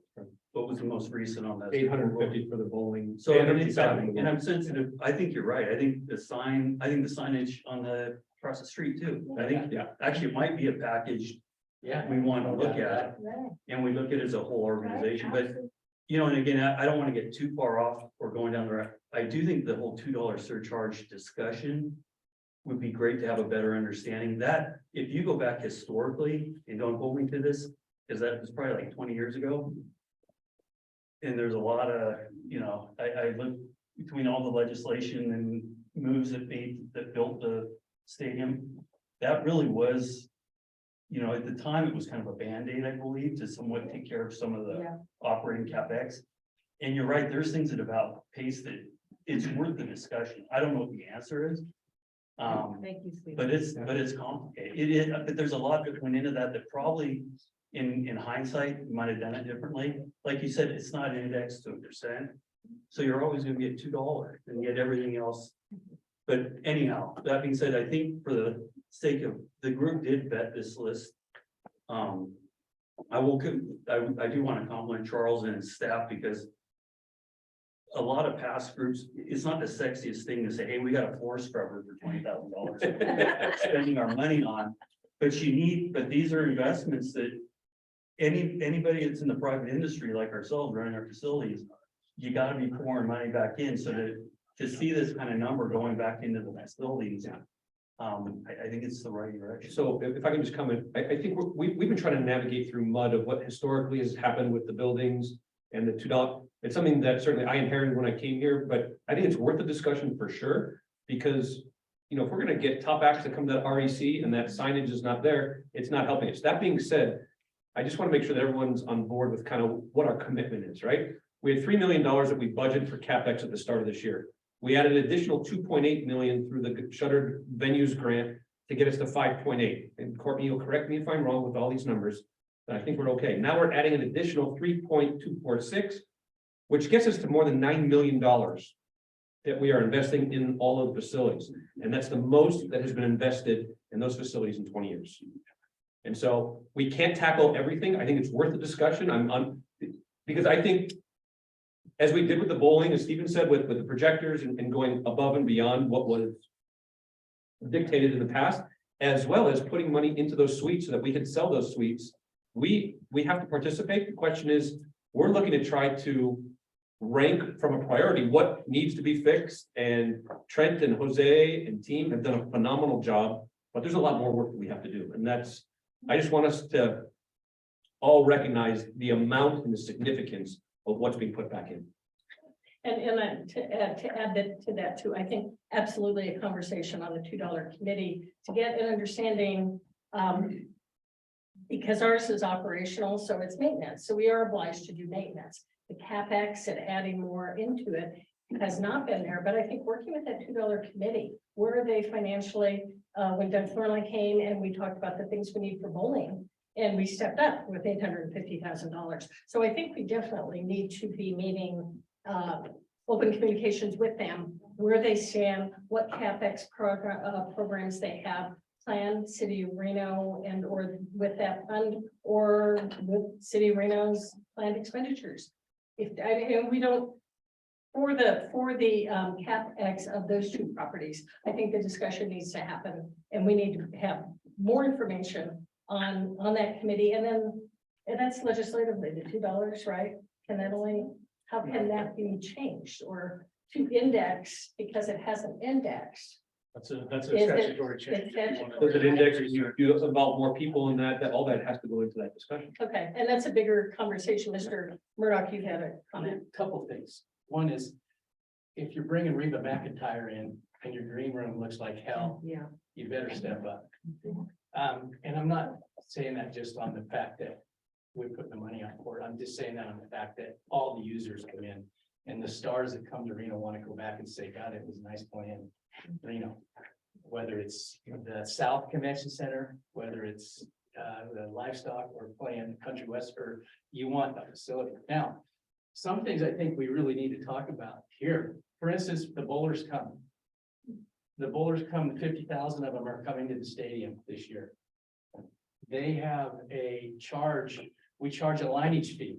Lineage fee equals almost the amount of the site fee, goes back to the RSCVA. So I think things like that are so important as a board that we understand these things, because that's a hell of a contribution by the bowling stadium that charges the bowlers for, what is it, Brett, that you pay? What do we pay? What does the USBC pay per game? Do you know? Oh, I don't know. Three, I think. $3 or $4, but I'm just saying, it recycles the money back through for everybody. And it helps you guys have more money to do things like the green room at the.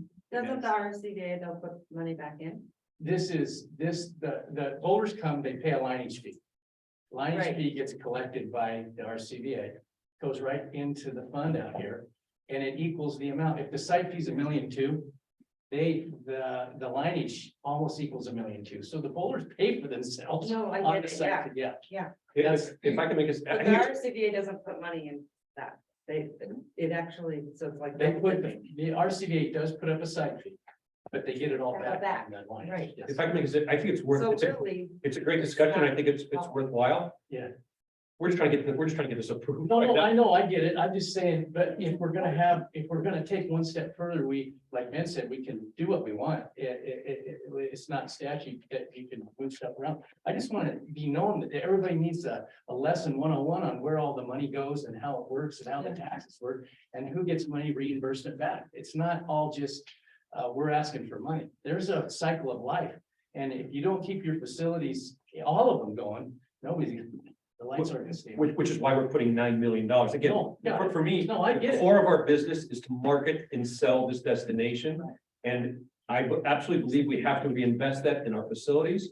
We can't do that at the expense of marketing and selling to bring people in here.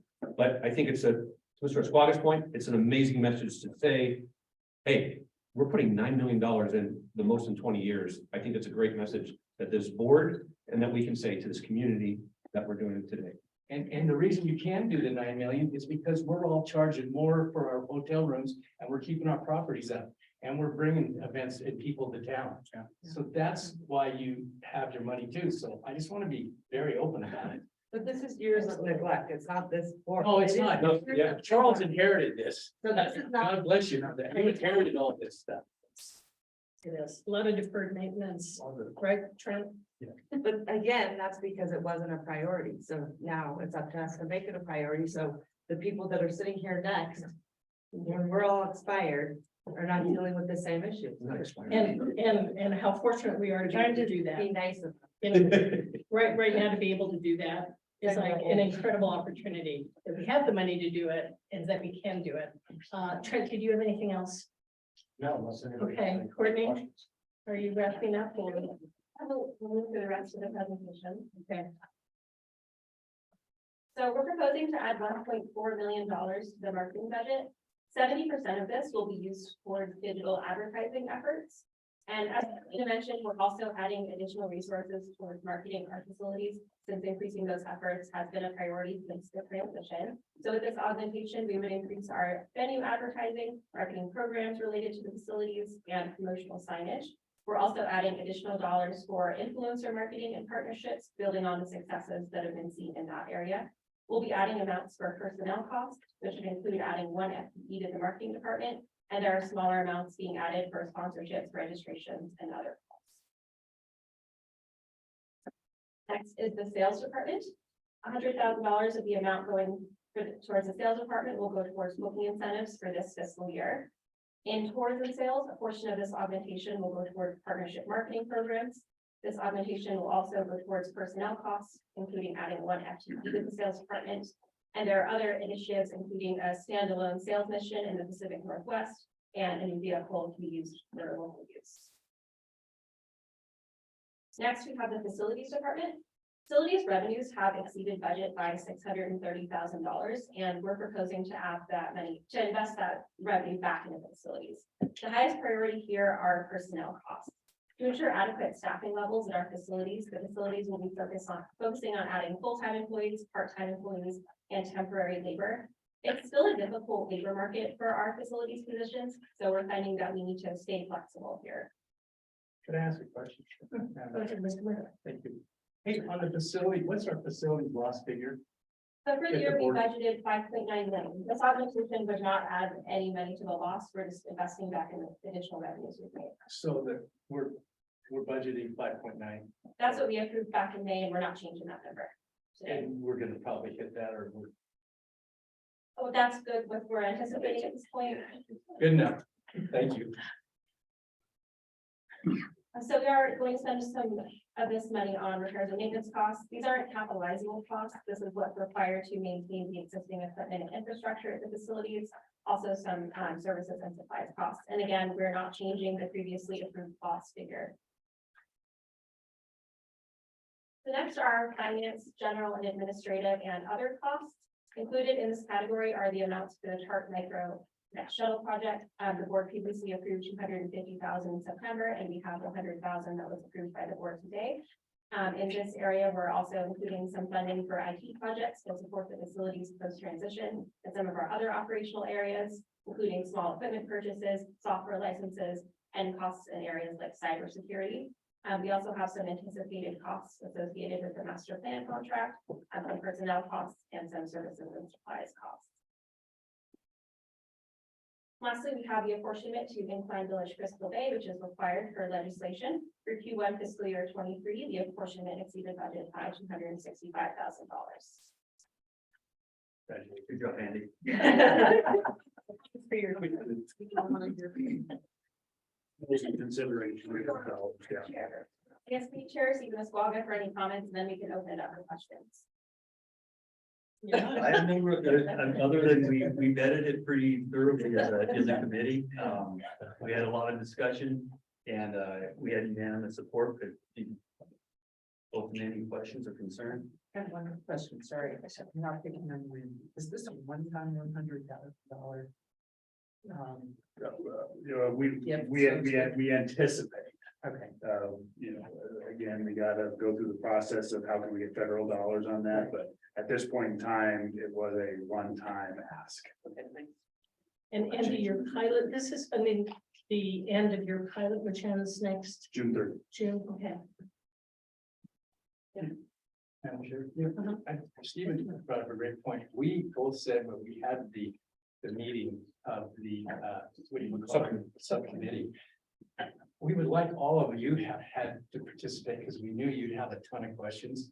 So again, it's the chicken and the egg a little bit when the committee says, okay, but then you guys got a lot of questions and we extend this meeting out for 2 hours. So my point is that somehow, you know, it help you, Charles, we could get more information or somehow have more input.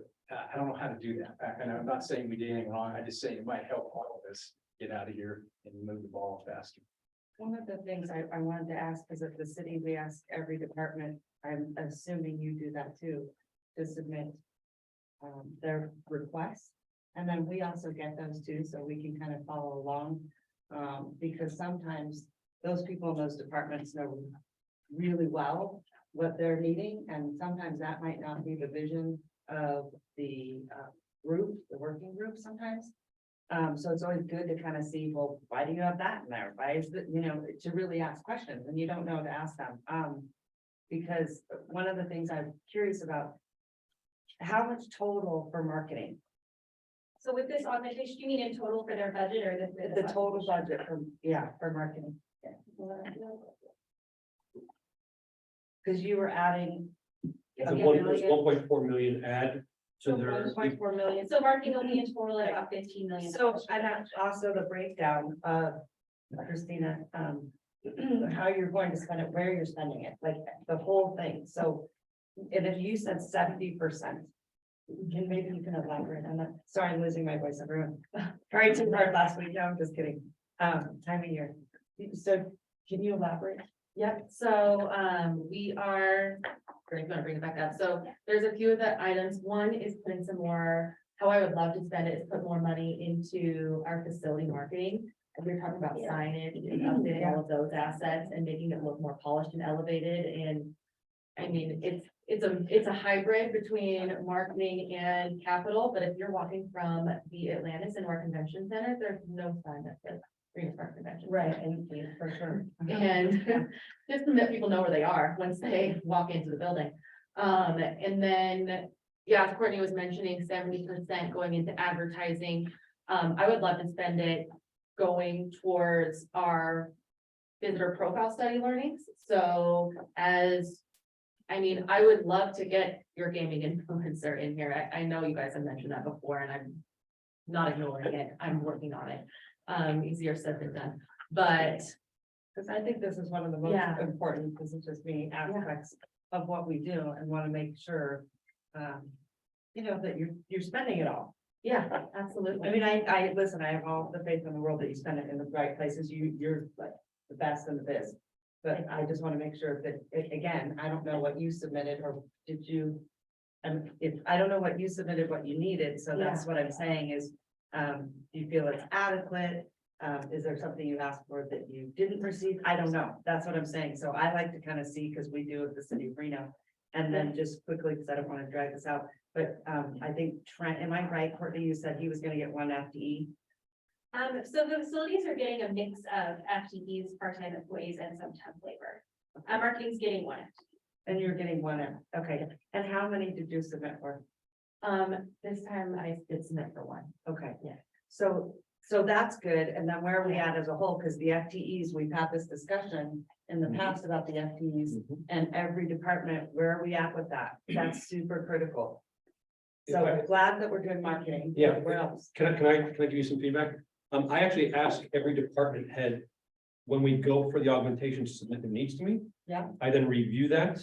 I then work with Courtney to fill in that budget. And that's based upon our overall goals, right? So that falls on me to be able to make that decision to say, here's where our needs are, here's where we can come back. I don't want to get back to where we were pre-19 because the market's changed.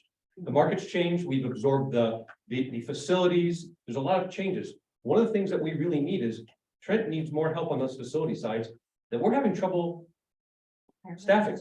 Now, I'll tell you a quick story as part of it, sorry to digress from. Saturday night, that team had to turn an event from Saturday night to Sunday AM, 7 AM. And on that Sunday morning, I got up at 5 o'clock in the morning, I bought 3 dozen donuts, I walked down to say thank you to that staff that stayed overnight to do that. 10 people didn't show up. There were 2 people in there finishing up. Trent was there till what, 2 or 3 in the morning? 4 in the morning. 4 in the mornings. So that's where we have, so I'm evaluating those resources based upon every single person's need to be able to have that balance for us to execute. Again, for everything that was done up until 19, that's phenomenal. But we're in a different environment today, and we've got to adjust and pivot to be able to service those needs. One of the things that we needed to do is we needed to get marketing back to at least where they were in the spend to be effective. Now, we have a short-term dollars that we got from the state that was built in, but even then we weren't at 100%. So in this augmentation, which is still down $500,000 from where we were before, was to get her to what she needed to get done. Okay. Mike had requests as well in the sales. I got some of the stuff done, not all of it, but again, I've got to be able to puzzle and juggle based upon the priorities. And hopefully that's what that board entrusts me to do on a day-to-day basis. And that's I what, can't remember, so bringing that up, how many were we down? I think it's sales. In terms where we're at now, right now, based on the additional FTE that Charles approved, we will be at 74% of 19. So we had 27 FTEs, we'll be at 20 if the position is approved today. actually, let me update That's that. only one though. Let me update that. He's actually at 26 if we include the facilities folks that come in. But more importantly, and this is why we can't go back to 19. The sales costs for staff, 28% more than 2019. So again, you got to entrust me to do that. I would love to give Mike as much as he can. But sales is the largest group that we have in terms of what's there. And that's, as Rick likes to say, we're a sales organization, right? So that has to be where we put those resources. I do the best I can to give Mike everything he needs. But again, we've got to balance that based upon the economics and where we're going. So No, I know, but I do think the board should know where we were, because it was very different conversations where we are now. Yeah. How many are we down, especially in sales? I mean, that's how we're gonna bring in the revenue. So I think that's super critical. Yeah. So I want to know, how many are you prioritizing? That's all I'm asking. it's a great question. I think from the staffing that we're down right now, it's in the support staff that they had before from an actual boots on the ground, Mike. I don't think we're down anybody in terms of people selling, whether it's the remotes or locally. I'm trying to understand. Yeah, it's absolutely. We're down, in comparison to 19, I know that's always the benchmark that we look at. From a sales standpoint, to Charles' point, we're down 1 business development, which is critical, obviously.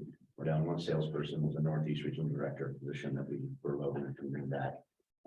2 in the support. I think the other thing that's important to share with the group, and to your point, Madam Mayor, is that when we go through the augmentation process and it's just shown to the board by Courtney, M&C and leisure is bundled together, right? So I think it would be appropriate to truly separate those, because even though they all are sales, they're completely 2 different distribution channels, right? M&C, so when you look at what sales is getting, Art Jimenez is also submitting his wish list separately from M&C. So if they're submitted separately, they should be presented So separately. they're like 2 separate departments. They are. Okay. They are. Because they do different things. They completely, and Art has a completely different list than I submit. So is But they're that presented. included in the 20? It's Seven? when it's presented, it's presented together. As 1 department, but they're 2 different divisions. Okay, so maybe we can. But to answer the question, sorry, it's basically from a sales standpoint, it's 1 business development, it's 1 regional director. And then site experience is 2. We combined 2 teams into 1 when we started to come out of the pandemic, and that team's doing a fabulous job. But in terms of pure sales, it's basically 3 positions. I will add too, I think even just speaking of the property though, we look different than pre-9. Completely. Right? I think it's a great question. So So you're figuring the ways to do things differently. more effective. Yeah, and again, whether it's right or wrong, or we get back, but we've kind of quit having the discussion, how do we get back to 2019? It's a new, yeah, we're focused on different pieces of the business. So I think they're great questions, and Yeah, I just want to understand what we're prioritizing and what each department needs and those kinds of things. I mean, it's very different at the city too, but I also think that, because we're not in that subcommittee, I think Mr. Murdoch, or it was Chapman, I can't remember, said that we would have a lot of questions. So I think that's kind of what we're trying to get at. May I suggest that now that we have the augmentation, assuming that we approve it, that we go back, and update the budget? Because, so like, I asked Courtney a lot of questions, as you guys know. I asked her to like reformat the budget, because I hate the way that the public budget is, I can't, it drives me crazy. And so I asked her to do a trailing for me of all the years, so that I could see like how we're spending our money compared to our revenues from before. And then it was glaring. I'm like, oh, we got all this money and we're not spending it. And then there's, oh, well, we have the budget augmentation. So now that we have the budget, maybe we can go through and update. So that. we do, so in the financial reports that are presented, we update the budget for each augmentation. So the next financial report, you'll see updated budget Okay, figures. can you update my special one that I have?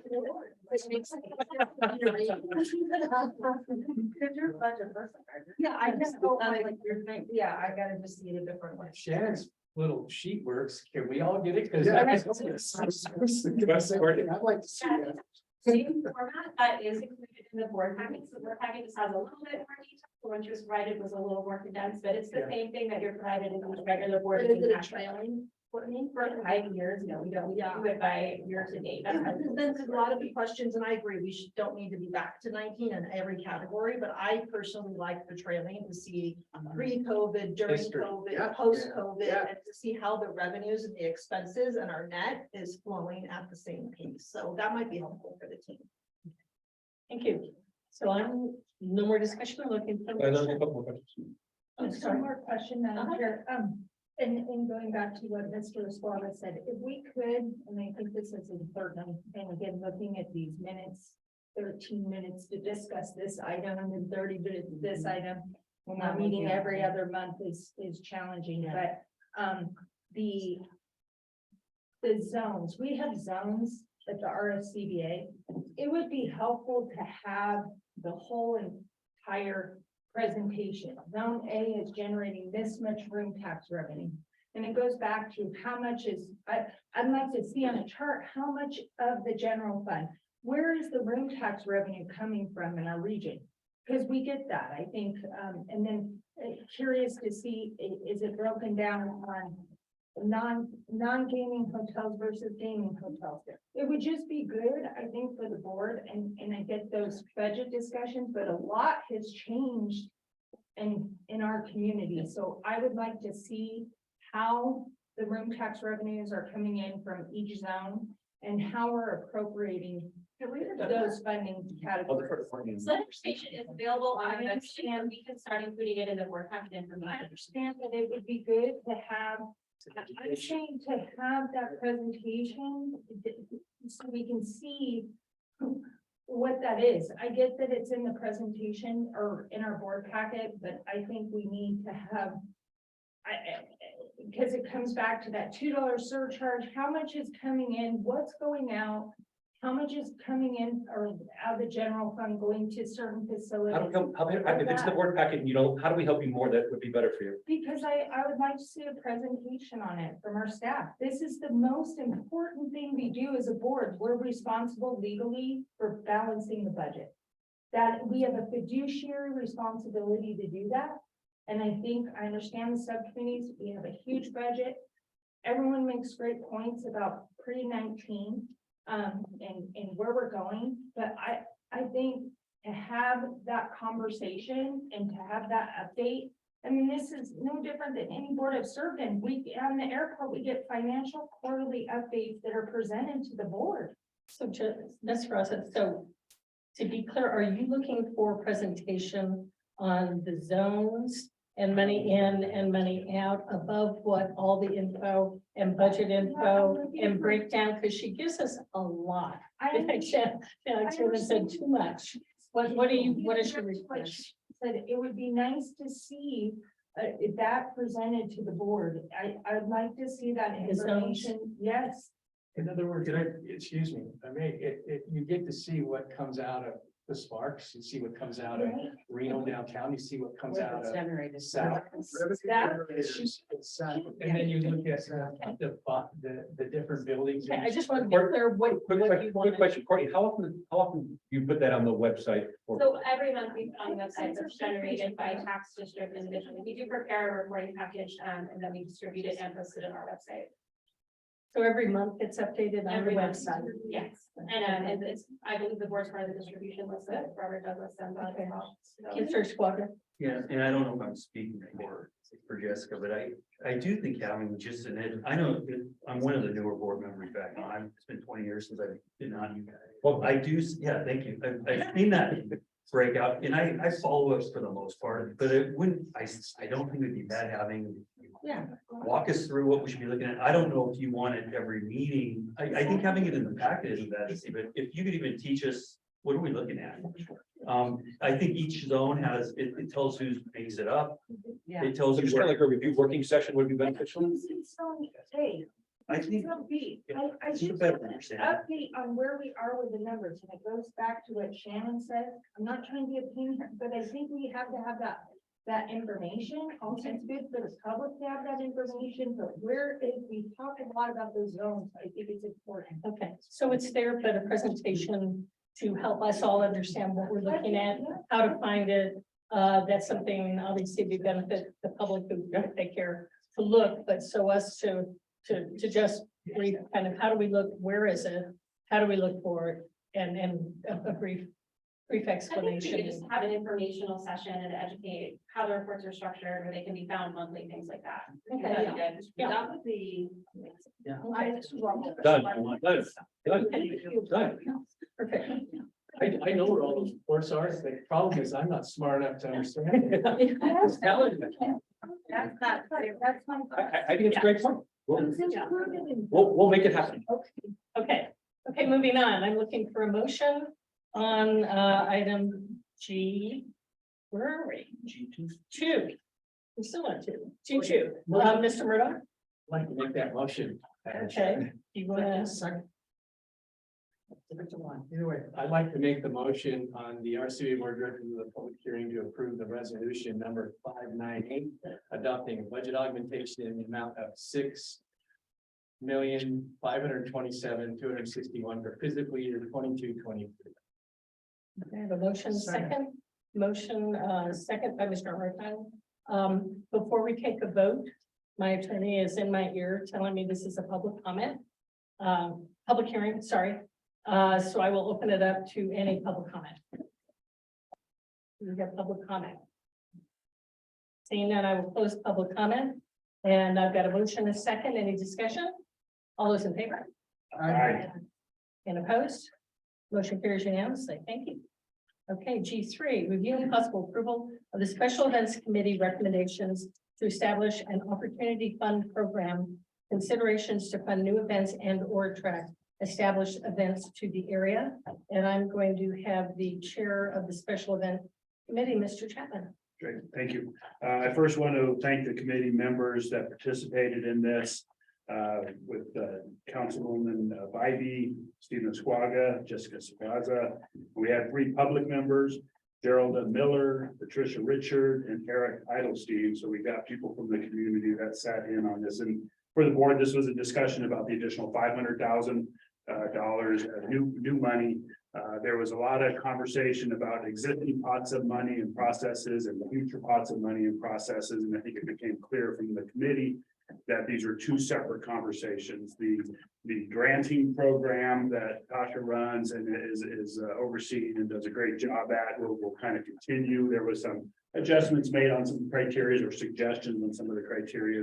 This money was really about more of a pot of money for opportunistic or sponsorship dollars where this board and our efforts could go and, find the type of event that we may want to bring to the community as opposed to somebody coming to us and asking for that money. In your packet, there's some information. I don't know if Tasha's going to weigh in on any of this, but the Opportunity Fund recommended considerations by the committee to this board will be to that these events that we're looking at would establish a strong brand following, a large regional economic impact, certainly room night generation, promotes diversity, equity, and inclusion, primarily focused on taking place during the shoulder season dates, extends visitor attendance as an add-on to existing events, reviewing of the media value, measurable out of market value, aligns with the Reno Tahoe brand, and establishment of event goals to determine length of funding eligibility. So a lot of good discussion. I know part of it is, we have this money. Are we able to execute that now in this current fiscal year? And I think there is some conversation that speaks to, again, it would come back to this board, but if we don't have an opportunity to spend that $500,000, could that potentially roll over in a budget process into next year and make that fund even larger? So I think the recommendation from the committee to this board are those criteria. And Charles, I don't know if you have anything else like that. Just a point of clarification, according to finance, we are not allowed to roll over dollars from year to year. So if we have an end fund balance and we want to reallocate those dollars and add to it in the next year, then we can do that. But rolling over is not something that we do. So I So misspoke. Thank you. So it would be part of that. it would be part of a new budget that we would come back to the board and ask for that as part of the next fiscal year that we built it. But it was a good conversation. It was great to kind of talk about that. Again, looking at these two buckets of money, and I think obviously special events are very critical to this region. I think one thing that we did talk about is really how do special events benefit the entire region? Obviously in Tahoe, we can't do a 5,000 person event, but what are the needs up there? What are the needs in the Sparks area? What are the needs in other regions, both internal to downtown and external to downtown? Mr. Murdoch? Can we just say three more things? Because Andy, I think they came out of committee. Absolutely. That were challenges. I think the policy in the past too is that it had to be an ongoing event. Right. So just so the board knows, we recommend getting rid of that. So it's like NCAA or some of these other events. I think in the past it was limited to the RSCVA facilities that they manage. We talked about that, for example, that wanted to go to baseball, or the baseball stadium, some other events. In Two hotels were required. Yeah, 2 hotels are required. And then just one more quick thing, I think you touched on it, the shoulder season. What can we do? Because realistically, piling events during the peak season, that's going to be challenging. So we looked at, that was the other thing, is on the off season. So I just wanted to throw those. I think it's important to recognize the recommended changes to the existing program. As you're talking about with the number of hotel rooms and inside or outside of the properties and things like that versus this new kind of funds. Obviously, the existing program is very strong, it's established, it's got a lot of momentum. We don't want to mess, twinkling around on the edges is fine, but kind of this new program. I'm going to take questions in a second. I thought I'd let everyone on the subcommittee comment. Thank you, Ms. Rasa, for your input. I really think, we struggled because we have $500,000 and then we realized pretty quickly that we couldn't logistically, how would we go find another big event or do something in this fiscal year? The time constraint on doing that just made it seem like not a reality. Can we get moving if this is approved today and look into this and start the process? Absolutely. Will it actually happen in this fiscal year? Realistically, probably not, because those take a lot of time. We did have lots of conversations, the input, and thank you all to the board for the community members that we added were really, really valuable. Eric Edelstein came on and had all the sports input. Patricia Richard with the university was awesome. So we talked about NC2A. We got input on how far out they bid, and they're more actively bidding for conference championships and tournaments. They also have Lawler available now because they've taken that back to through the athletics department to be able to do that. So she provided that. Geralda Miller on the art side really gave us input on what type of events, what things we could be looking at, and all of them, because the committee now, until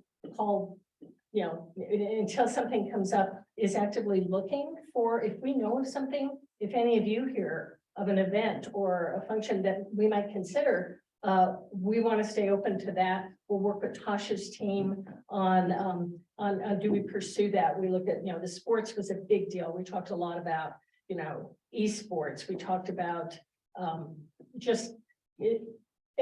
opportunities from sporting especially was really high.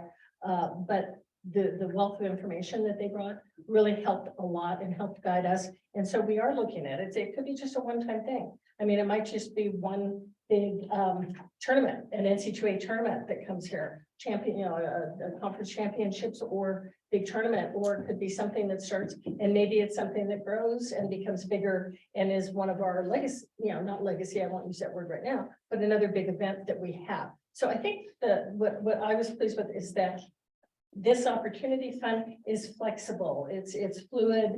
We're not tied in as much as the other fund is, which really kind of allows us that, you know, the opportunities to go out and we're not locked in so much that we can't be open to whatever. So we're also looking for things coming. You know, if you guys know of groups or of things, that is going to be like an open door for this committee, and then looking at it through working with Tasha and her team, whether it's sporting or something else. Yeah, if I can, Madam Chair, I think the education process that we went through, talking with Mike and some of his team and the sports side and how that works, you can't throw money at the NCAA. It doesn't work that way. You know, and there's already efforts going underway on the sports side. There's efforts going underway through the MNC side for these types of events. So it's not necessarily, okay, we're trying to get in the way of any of that. Those things will still go on. It's really that opportunistic fund. You know, Ironman comes to town. You're gonna host an Ironman, that's gonna cost you $500,000 right there to bring it in, because that's what it cost us in Tahoe when we brought it in a number of years ago. So those types of things, Winter X Games, we had conversations at one point to try to do Winter X Games both in Tahoe and Reno. Some of you might remember that conversation years ago. We went out to Aspen and did the whole tour. Didn't quite pan out, but those are the types of things that I think we're talking about within this fund. Okay, Mr. Squaga, do you want to add anything? Well, just be brief. The committee? Well, be real brief. I think to Annie's point too, to have that dry powder waiting. Eric gave us a great example when we were in this process of, it was an opportunity for a friendly soccer game. Granted, it was in December. And, you know, but his point being, it would have been a quick turn. We would have needed to have an answer in a week. Can you come up with 250,000? And again, I think that was a great example for the group to go, having this fund there for the next time something like that comes. It's a great way to kind of say, hey, we have the ability to do it. We've got the dry powder, but it was a known, we would have to weigh out as a group, is that worth the risk? All that, but I think this is, I think it's great. Tasha has her formula for the existing. I think this is a great offshoot to have set up. Can I just ask, is that existing? Is that the one we're talking about where people come here and they ask us for that, this, that, and the other? Yeah. Cause that one really bothers me that we can't jump quickly if there's something that comes up. We're now stylized to do that. Okay, perfect. Yeah, we're now stylized to do that. Great, thank you. But I For do new think, events. but I do think. Just for new events, and your point, it's not something that we're looking for that's all the time. It could be a one-off special event that when we get to the subcommittee together and we move quickly to be able to fill that. And this was not for, I believe, the committee, we're recommending to you guys for the existing events. This is for new Correct. events. It's an opportunity fund we're not touching the Where are you existing. finding those new events? I'm just curious, like, where would you go and look for something like that, Andy? Well, a lot of the team that Mike is doing right now, the US Congress Association, I'm not doing that name right, but it's the rights holders for all of these particular, you know, some of them Olympic events and things like that. You see them there. You just see them by you see an event that's happening, like an example, we saw the Colorado bike race that was going on. California wanted to do their version of that. We got engaged in that and we got the event. Of course, it got canceled because it snowed in May after a year and a half of work, but having that tour of California. So they come from all areas. They come from people in the room. People are always asking me, oh, you know, I know this, and. Yeah, so the best example that I think I could throw out is Davis Cup. Davis Cup was something that Shelley and team chased for 10 years. And they're always out there looking for those new types of events. And when they finally said elevation is not going to hurt the tennis ball, then they were able to get it, and it was a great event. So that's something that's ongoing that will not stop, both from the sales, from the sports, as well as, hey, if you guys know things that we can do. Anything like on our website, like a call to action or anything like that? I'll defer to our marketing person. Can we do something like that? Because I think there's a lot of people that would be interested. Yeah, absolutely. I know. We want to make it more collaborative, that if people have something that they can bring it to us and that we can quickly activate this committee. And to your point with the previous fund, we have adjusted to meet more frequently, so it's not a one time a year process anymore with that previous special event funding. But yes, absolutely. But I do think we want to be cautious, that we don't want to put it out there like, Yeah. hey, bring us your event, because we're getting the Santa crawls and the zombie crawls, that has to stay. Rick, he's like one of the top music producers in the. Oh, yeah, John. Yeah, and he's like, I don't even work in Reno. You know, I'm like, how come I've never met you? I mean, biggest acts you've ever heard of. There's actually, so we actually have like some serious talent in the city that doesn't even work in Reno. They'll live here. Yeah. But they don't work here, and they've asked before, like, how do you guys, bring in these events, and can we work with you in some capacity? So I just was like, that, how can we get those people involved, or just people that are already in the industry, and not just like, hey, I want to start my event, and then we've got to grow it up. I love that. And Tasha's we're sitting in the back very quietly trying to meld into the wall. She's our vetting machine, right? She goes through all that stuff and she's phenomenal. So if we have, or you hear about that, we want to know so we can start looking at that and moving. Mr. Murdock. This is one to brief. I love the idea, opportunity fund, and I just gotta ask clarity because, I'm a little slow. Is the money that's 500,000, is that for special events? For instance, if you brought the NBA back, or you brought, that's earmarked just for special events. So what happens if you guys go to Emerald, who you brought to town? Probably one of the most impacted groups in the history of doing business around this USA. Do we have a fund for them to say, okay, start the new hunting and fishing biking convention? Yeah. Where I want to see that component. I mean, Stephen, you know where I'm going with this. I'm always saying, how do we generate other things? It doesn't. Absolutely. So let me tackle that real quick, and then Mike, please add on. At the start of the year, we put actually money in the budget for Mike to be able to go out and help buy down funds for events, right? When we went through the augmentation, I went back to Mike and I said, Mike, what do you see spending between now and the end of the year, in the year for the year, that we can do that? So Mike and I are now working on, okay, years 2, 3, 4, and 5 out, what does that look like? And when we come back to you to do the budgets in early spring, then we can adjust what that looks like for exactly what you're talking about, Rick. So let's just say things go great with Emerald, we have an opportunity. Mike will build that into his budget and the ask that we have for the next fiscal year. And if we don't, that's why we have the augmentation. So what I'm saying is, you could say like, okay, we'll give you 100,000 for 3 years, but you gotta have this, and hit the number. But that would come out of this opportunity. No, That's different. No, Okay, so that's what I'm looking for clarity on, because Emerald may bring you an event too. So Rick, I think, Mr. Murdoch, sorry. I think the way I look at it is, we have a booking incentive line item, right? We're always gonna have those monies in there. We're going to lobby to maintain a certain amount of dollars every year when we budget. When we look at opportunities, if we are able to negotiate a financial partnership with someone like an Emerald, we are going to allocate those funds into our annual budget. When we go through the budget cycle in February and March, for obviously the next fiscal year. The way I know on my team, Shelley was involved on this committee and gave a presentation on the sports side. And just hearing the conversation, I wasn't in the meetings, I haven't been in the meetings, but what Shelley has shared with me and what I'm hearing today is this is almost like a hybrid, right? It's basically funds that are available based on the opportunities that present themselves, whether it's an event specifically that has a contracted room block associated with it, or it doesn't, whether it's a sporting event or an Ironman, and a room night generation is a component of that. But it's not really like it's just a sales group or a sporting group per se. It could be more FIT generated type event. It's not going to have a contracted room block at the Peppermill or the Nugget or the GSR. It's going to be a one-off event that the committee agrees to pursue and use those funds to support it. And that's actually well said. And the difference is that where we looked at the special events that existed that had that specific room block, we're going to look at economic impact. There's a whole litany of things that we're going to look at. It's not tied only to room nights and that's it. And it was flexibility, Rick, flexibility.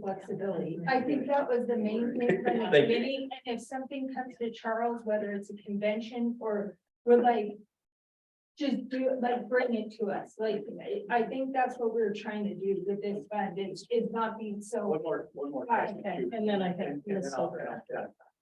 Sorry. if you're doing this and you have this, if, for instance, we talked about a volleyball court, so we talked about, what was it, a running track or something that can add national recognition. Does that get built in to an ask in some, where is that? Again, I think, and I don't know I'm if just that's- asking I don't know if because it's that's part of been- special event. If you Yeah. want the USA Track and Field Championships, or you want the new collegiate bowling, Right, I think, again, I think that has to be defined. where's Mr. that Murdoch. baked in this opportunity fund? Yeah, and I think those, we had a brief discussion about, the feasibility study that we did as it relates to a possible track purchase. I'm actually flying down to Los Angeles on Monday to meet with them. If those opportunities present themselves and internally we make a decision to pursue that, obviously that's going to be a conversation that Charles, myself, Shelley have with the board members. And then we would come and present that as, here is an opportunity of obviously a significant financial ask. And here's what the reasons why, and the impact of the program, potential room nights it'll generate from year to year to year. And it's focused on shoulder season, and then the board makes a decision on whether they want to move forward with that. Those dollars, this 500,000 wouldn't touch that. No, I know. But that's going to be a big ask, and that's going to be something that obviously the board has to be educated on and determine whether that's something we want to do moving forward. I mean, if you could do National Spot Rodeo and you had to put pens in the south in the new building. out there, Absolutely. I'm just saying, are we flexible enough to be able to drive it all I around? think to your point, Rick, is this hypothetical, if this board decided to move forward with the purchase of a track, and then all of a sudden that track opened up the opportunity to host an NCAA regional national tournament here, maybe those funds could be used to help sponsor, offset some of the expenses on that event. Well, Ms. Frost said, flexibility. Mr. Arthur, Okay, I'm looking right at it. thank you. I forget my name all the And time. Ms. Silver after you. And I'll sort of cut right to the chase here. I'm highly supportive of special events. We don't know which one is going to be the golden child. We don't know which one is going to turn into the next legacy event. Hot August Nights started as a few guys who got together and wanted to, show off their cars, and Moray Distributing, thought, wow, this is a great way to deal with this. So we'll get them some beer. And it turned into a premier legacy event. Personally, I believe that we should be pushing much harder on special events. And we had a great event at what was the Reno Hilton, now the Grand Sierra, which was the Reno Grand Prix. And it was a huge event. It was a wonderful event. I still think we can bring those kinds of events to town and deal with that. It's not going to be cheap. To Mr. Chapman's point, it's, an Ironman costs $500,000, but it takes money to make money. And if we won't look at those kinds of special events, we're doomed. Yeah. So, again, all I wanted, most of you know me, but you don't know me. Special events, they should be the heart of what we're doing. Yeah. Thank you. Ms. Silver. Yes. They have a name tag, so they have a name, but I'm name plates. So, I think this is incredibly exciting, but it would be remiss if I didn't say, I assume there is some sort of after event accountability for deliverables and outcomes. These are forward thinking considerations. Something may not work, and so I assume we then look at and we analyze, is this something we'll consider again? Right. I would love everything to be phenomenal and bring in thousands of people and end up legacy events. But we could have a hit or miss issue, and these are rather generic considerations that may not have outcomes attached to them. They're sort of giving us a guess, and this will do this. But I assume there will be a follow-up to say, did it actually deliver? I have full confidence that Tasha and the marketing team will have that, as we do with our regular special events that we do. So that is in development.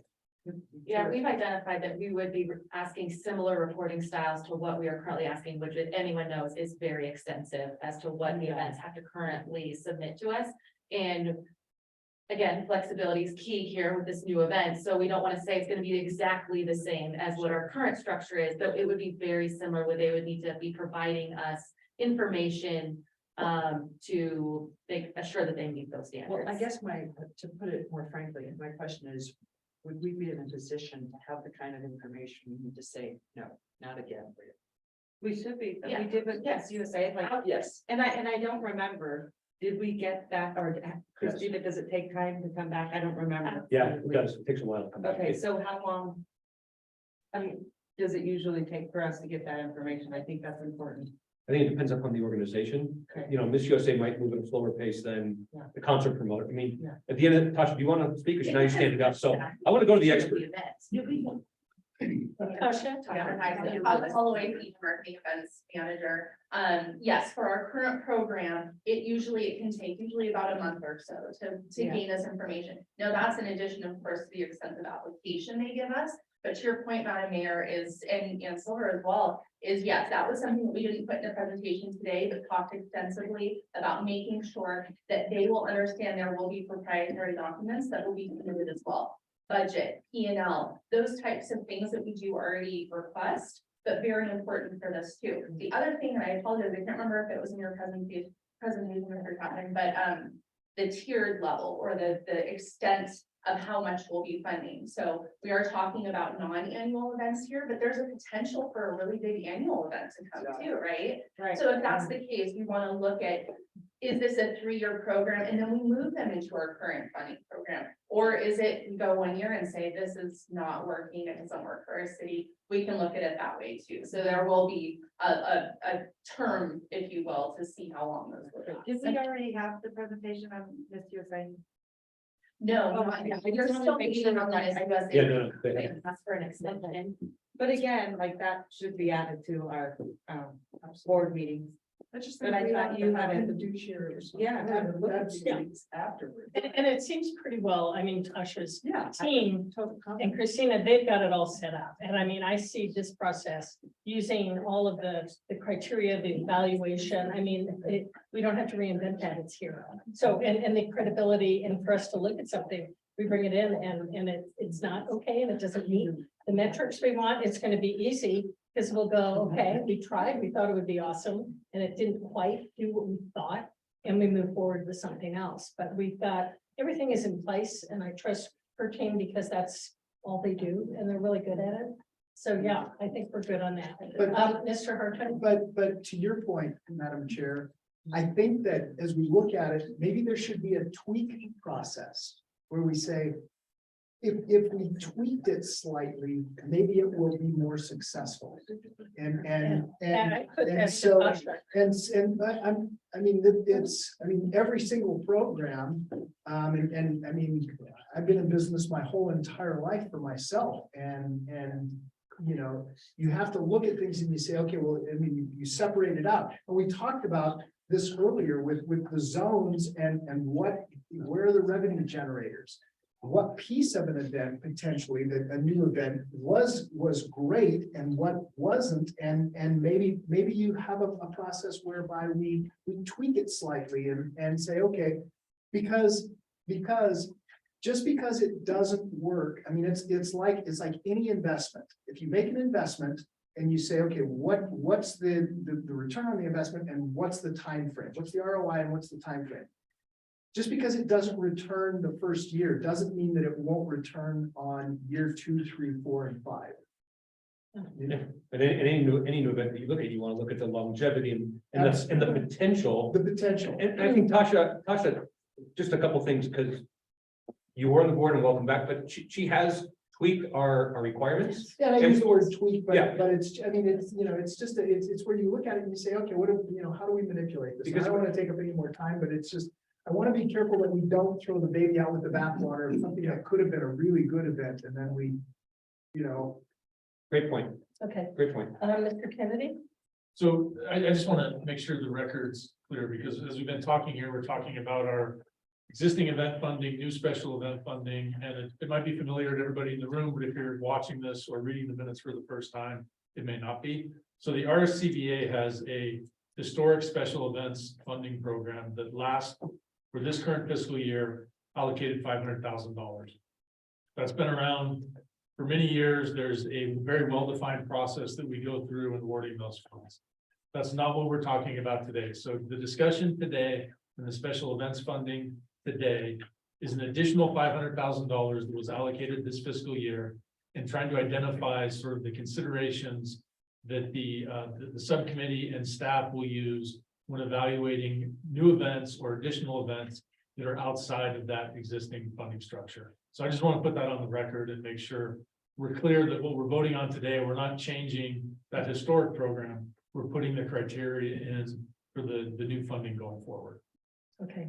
I'm looking for a motion, So moved. unless Mr. Chapman, you are Nope. chair. Do you have anything more to add?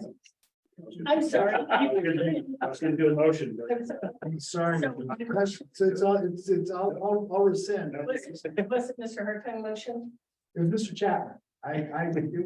He threw his voice. Looked like it was me, but it was I actually. will make a motion to approve the recommendation by the special event subcommittee. And I will second. Well, you remembered your name. I have a motion. I'm reading the right nameplate now. I have a motion by Mr. Chapman, a second by Ms. Silver. All those in favor? Under discussion, Madam Chair. Just under quick discussion, I don't think this is enough money. I don't think we're putting enough money into this as a whole. I think we need to revisit this and really rethink this, because this is the lifeblood.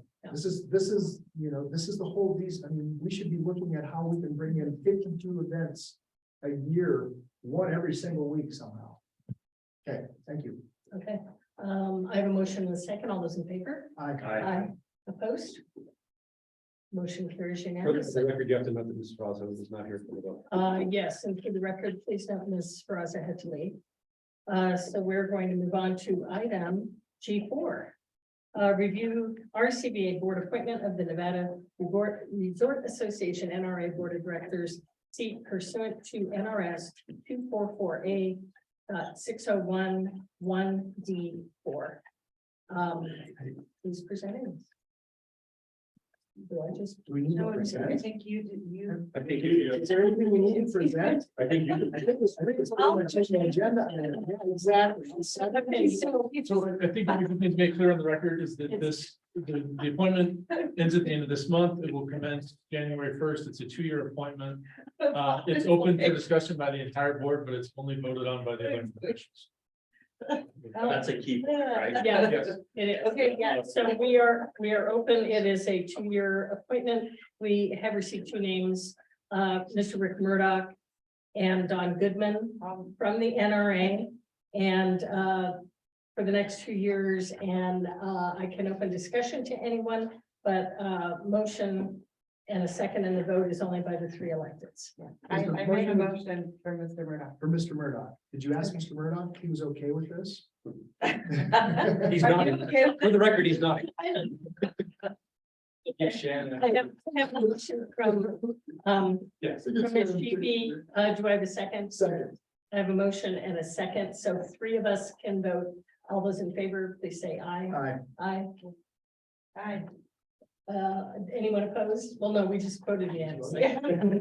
There's only 3 of us, so that was an easy vote. Okay, Well, I'm. so we are, you were here for another 2 years. Thank you. Like it or not, you're here with us. We're really glad.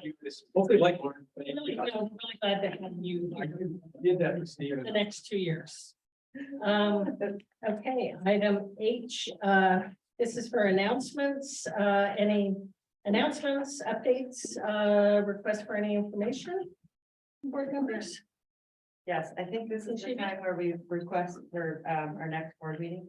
I have a question. Do you mind if I say? Yeah, because it's indirectly really. Go ahead. So the subcommittees. Can you remind me that is somebody had mentioned the RSCVA, like everyone's on the marketing, so it's obviously a big deal. We can only have a certain amount of people. If it goes over, then it's like a public meeting or open. Remind me. So all our subcommittees are subject to open meeting law. So we have 9 board members. So a subcommittee has to be no more than four, so that we don't have a quorum of our board attending a subcommittee. Because then it's a meeting of Unless you four. notice. That's why you Like want a to do that. regular meeting. Yeah, so they do a regular meeting. Oh, they do. And because it is so important, and I honestly, I think, that would be something to bring back. And so historically, the RSCVA, we've always had subcommittees, they're advisory, so everything they do has to be approved by the board. And it's just sort of, it's varied depending on, at the board's discretion, whether they want, say, marketing for subcommittee to sort of vet everything and bring a recommendation back to the board, or if you want everything to go directly to the board. But we went a long time too, Shannon, without a marketing committee. We just had. Or subcommittees didn't meet for a long time, everything just came to the full board. Yeah, So now we have all of our, just for my own education, all of our subcommittees are formed, right? Correct, And they are all at the four correct, people. correct. And they are all meeting on a regular basis? I mean, I know like Yes, personnel, maybe. we just started or Yes, whatever, maybe. but. But yeah, somebody, So like marketing and finance, are they meeting? Those are two huge. actually, right? finance, this board told us that they wanted us to meet on a quarterly basis, and we would address augmentations as part of that. So that's every quarter for sure. And can we clarify what committees we have? We don't have a marketing committee. We have a special events committee, Special and a events. finance personnel. Special events. There are two committees, only two committees.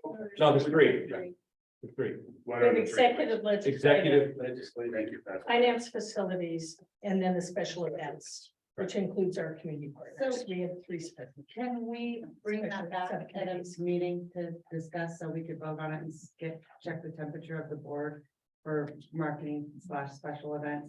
Because to Vaughn's point, you're not on that committee, I would imagine, and you. had I don't know. Talked about. It's not a market. Well, we just. I don't know talked how about one that.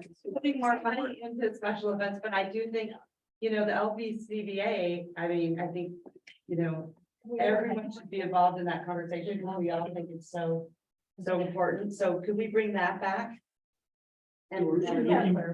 Are you looking for a separate marketing committee or having a special events?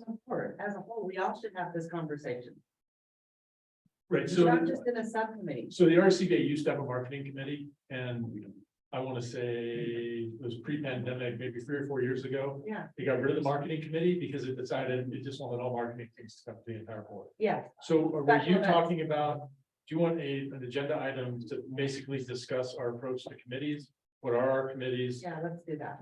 Do we want Media. additional committees, less committees? So why don't can we do that, all meetings and then also monthly meetings, put that in there, because we were talking about that earlier, let's put in our So like- meetings and our so like boards. Meeting philosophy and committee construction and have one. Yeah, little- yeah. It's actually falls under the governance and what you guys want to be able to do. So if you're looking for marketing though, to include everyone, it would be something that happened at the general board meetings. For marketing specific. Yeah. Which wouldn't be a subcommittee, it would be the whole board. Yeah. Okay. Okay. So You have that's, and then the monthly, so anything meeting related. Okay, the other thing I wanted to bring back, because, I did get it in my email, and thank you for the information, Charles, it came from your, Which information? on the nonprofits. Oh, right, Remember, yeah. we talked about that, the nonprofit, the policy. Yeah, actually, Lisa helped put that together and we sent. Oh, it yeah, to you. Lisa, good job. Thank you so much. So can we bring that back to what is the policy? I saw, and thank you so much for sponsoring, you sponsored a lot A lot. of community Cool events stuff. and a lot of nonprofits. I noticed, and the chamber was on there. You brought it up before about the nonprofits, how we sponsor them. We really need a policy on that. So could we bring that back? That's something we've been talking about for a long time. And again, it's hard to remember. Is it a board policy? Or is it an operational? Oh, yeah, it's probably It's up. something where they would come up with it and we would say, yes, we like it. But there was a lot of controversy over this. Absolutely, there are 800 nonprofits. Right. They could each say, would RSCVA sponsor our gala, our event? The question is, does that need to go to the board, or is that something that you empower the CEO and the team to be able to do? You should come up with the policy, we look at it and then say, hey, let's add this, that, or the other. That's how I envision it. No, and if the policy is saying Charles's position, right, you would have the authority up to X amount. We've all discussed and agreed that that's the way we're gonna Well, go. it came up, I mean, for instance, it came up like with TEDx, that, I'm sorry, that was kind of embarrassing. You know, so many people were like expecting us to jump in and help TEDx. And then, and you recused and said that, you know, I felt like you maybe were put in a bad position or uncomfortable. Well, I and was that on the not executive committee, that is. Right, so nonprofits shouldn't be, Posting the thing. like you said, something to the effect that nonprofits shouldn't be, but you're on the TEDx board. And I just felt like we could have a much better policy so that we're not struggling with what that looks like. This is internal, that's. Yeah, so let me jump in, but we're not agendized to talk about our pricing policies, we can. Historically and typically, the CEO and the executive team sets the pricing for our facilities. And I think what we're talking about here is a policy that would apply across the board to all nonprofits, local, or some sort of a discounted pricing policy. Yeah. So typically that's been established by staff. If what you're asking is for staff to bring that board and bring that policy to the board and present it for the board to review and give any. We actually have a policy in place that Mike and Did team, you prove it, or can you just say to, hey, your nonprofit XYZ? You say, can you do a $10,000 in kind? Is that up to you, or is there like, here you go, no, this. no, is our so let process. me give you some clarification. Let me give you some clarification. So what we found is that in terms of what has been done in the past, we were all over the map. Yeah, We were absolutely That's all why- over the map. And so I went to Mike, and Mike worked with his sales team. Mike, feel free to jump in, to set policy on 90 days out, 30 days out, nonprofits, regular. Here's my philosophy. I don't want us to lose money. We need to participate in this community. We need to be active in this community, but we cannot lose money at the expense of being a business, right? So we created special pricing for anybody that wants to use our facilities, specifically around nonprofits and locals, when we're not selling that to an external group. That's in place. And if you want Mike to present that and do that, we can put that on there to be able to talk about that. We, as a policy, what I've done is we pulled back. We're not giving cash to groups left and right, because that's not the core of what we do. Again, sales and marketing to drive people to this destination, heads in beds, and have that economic impact. So we don't, as a policy, give money to a bunch of groups. However, we want to make it affordable for the folks in our community to use our facilities when there's openings and we're not selling that out. And Madam Mayor, if you want Mike to do it, we can have him make that presentation at a future meeting. And the only thing I would add to that, Charles, Madam Mayor, so Renee McGinnis, who's our Senior Director of Sales and Events for the facilities, drafted a plan, presented it to myself. We modified it a little bit, then we presented it to Charles. It's in play. I'm happy to share it with the entire board in terms of how we handle nonprofit requests. There are opportunities where there's exceptions to the rule, where it's a unique situation. Someone that's been with us in the past, whatever the cause is, whatever it may be, we have the ability to take that request. If the request is outside the guidelines that are established criteria, we take it to our booking committee, which consists of Charles, myself, and Trent. And then we assess it, and if we feel it is the right decision to move forward and on the request, we have done that. I think we've done it twice since July. We have, and the bottom line that we're trying hard to do is consistency.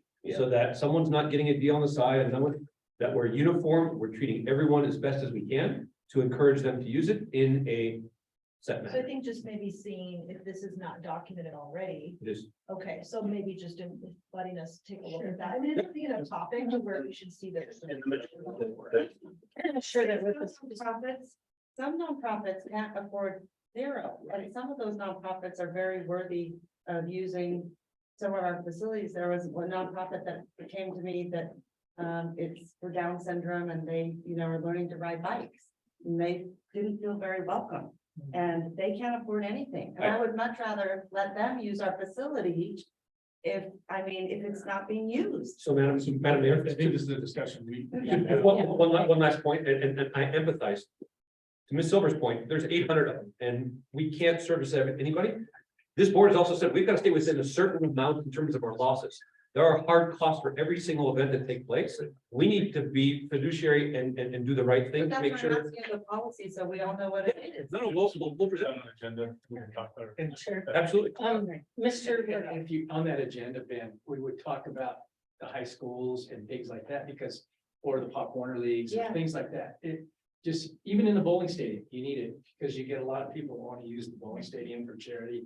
I'm just saying it, it's a. Because I want to come back, like, to your point, and when Bob said, hey, we need to get these kids in these facilities when we had the fires, you know, amen to him, but I don't want that to happen, and then they're like, oh, yeah, but that's $25,000 or whatever that looks like.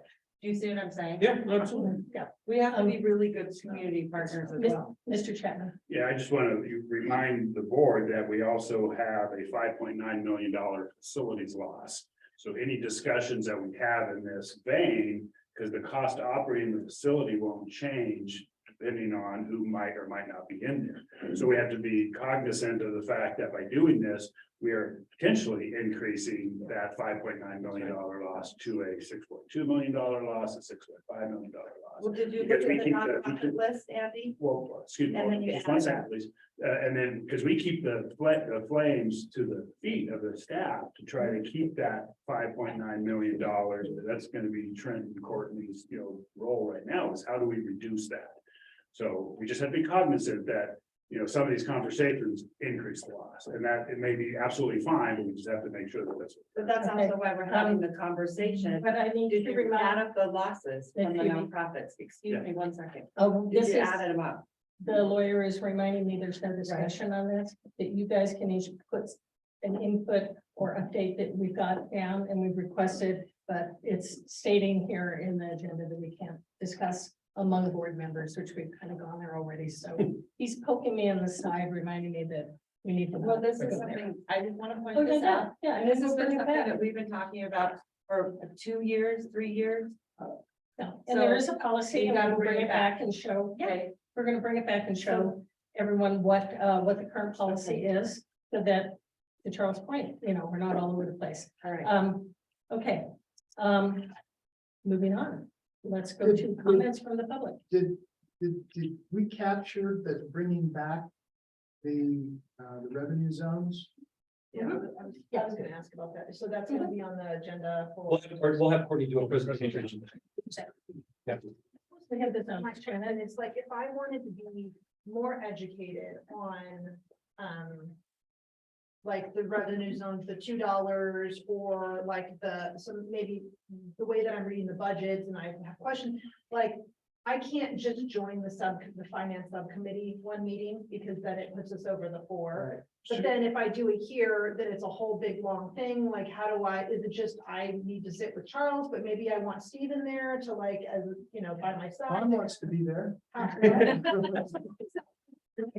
Sure, so it's a public meeting, and there's an AG opinion on point that says if you're a part of the larger board and there's a committee meeting. Yeah. And you want to attend and observe that meeting, absolutely, you're free to do that, but you can't control. sit at the table and be a part of that committee. Okay. You can't. Because that's what the sort of- Well, And if I can just add to that, when Mr. Squaga came back on the board, he said, hey, can we sit down with finance so that I can understand what?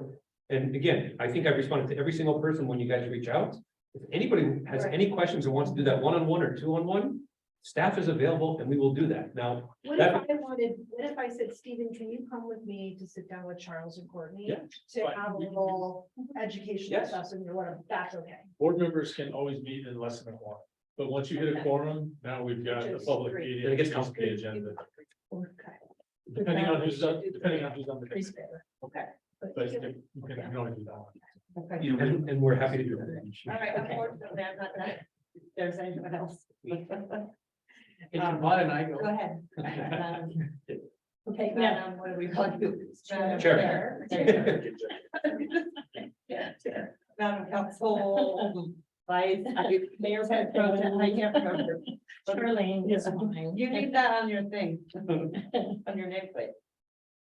Okay, You- is there you anyone have else that another- wants to speak? Uh, I And these were, keep in mind, these are not necessarily requests for future board agenda items. It's really looking at if you all have reports, if you have things you want to update the board on, if you're looking for information, which some of these are information that we're being asked, and it's informational, and we're not discussing among us. So really, this item is announcements, reports, and updates. Okay, so I want to say, thank you. It was an honor to welcome NTA was fantastic. I know Charlene and I and Rick, Yes, we all went was to that event, yes. which was really, really great. And then we did welcome them. How many were in attendance there? MTA, I think 800. But 600. 600. Yeah. So that was, Oh, for the event. that was really great. Emerald is massive. So what role do you see the board playing? Because I didn't get an invite like we did with MTA. Yeah. Like I think you've got incredible salespeople. I think most of us, that's probably what we've done our whole lives is sell. So like, how can we be involved? Because I didn't get any No. invite and that was our sort of baby because we went down literally to California and got Interbike. Remember? Yeah, so Emerald has been very restrictive of what they allowed us to do. As a matter of fact, they only allowed us a couple people at certain events. So they have an event tonight for dinner. But again, they even though we sponsored last night's event, there wasn't a whole lot of. Actually, the sales team was out in force last night. And what they did allow is they allow the hotels to bring their sales folks last night, which Peppermill had someone there, which was great. So that we have to go with the client once, and anytime that we're able to extend that, we do that. So they said they don't want the board there. They didn't say that. They said they're limiting availability to certain exposures. So we follow that, but Mike has pushed for the sales team to have that exposure, and that's the most important, that they can go face to face with people to try to secure I just that. think it's important to welcome them. I mean, even if it's 2 minutes on stage, thank you so much for coming to our city. I mean, some of the biggest thing that you can do. Well, and 2 last minutes, night I was. I don't care, you get. Yeah, I was. Right. Yeah. I think it's important that you also have your electeds, especially from the region that are.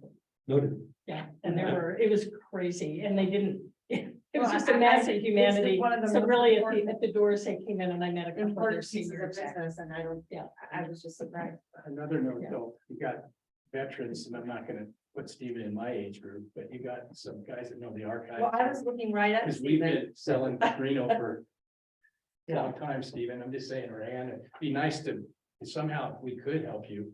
We all know how to sell, because that's what I've done all my I life. mean, we were going to some of your sales mission, whatever those look like. But most events where we were afforded that opportunity, we take advantage. You've been asked a lot to do that. We're grateful that you do that. I do want to call out Shannon and say thank you for making sure the signage at your hotel and at the airport welcoming them. That was phenomenal. And I think that sends the right message Yeah, that we are welcome. So, Love it. And I'm getting ready to film a roller skating video. and we thank for you. you. So, but last but not least, I want to say, Brent, welcome. We are so excited to have you. This is something I've talked about, and I'm not kidding you, for probably 8 years on this board. I know you're gonna be amazing. I had the opportunity to sit down with you over a little bit of dinner, and I met your beautiful wife and your baby. She is absolutely like, she looks like Hollywood. She's like perfect. But I would also love it if Brent can come back, if you're comfortable, at one of our next meetings and talk about like your vision and what you see, because he's gonna be doing all of the bowling. Yeah. And that is, I mean, we've talked about it for so long. And thank you so much, because and people don't know your background, but I want to brag, phenomenal, like outstanding ranked national bowler right here. So he knows the industry inside and out.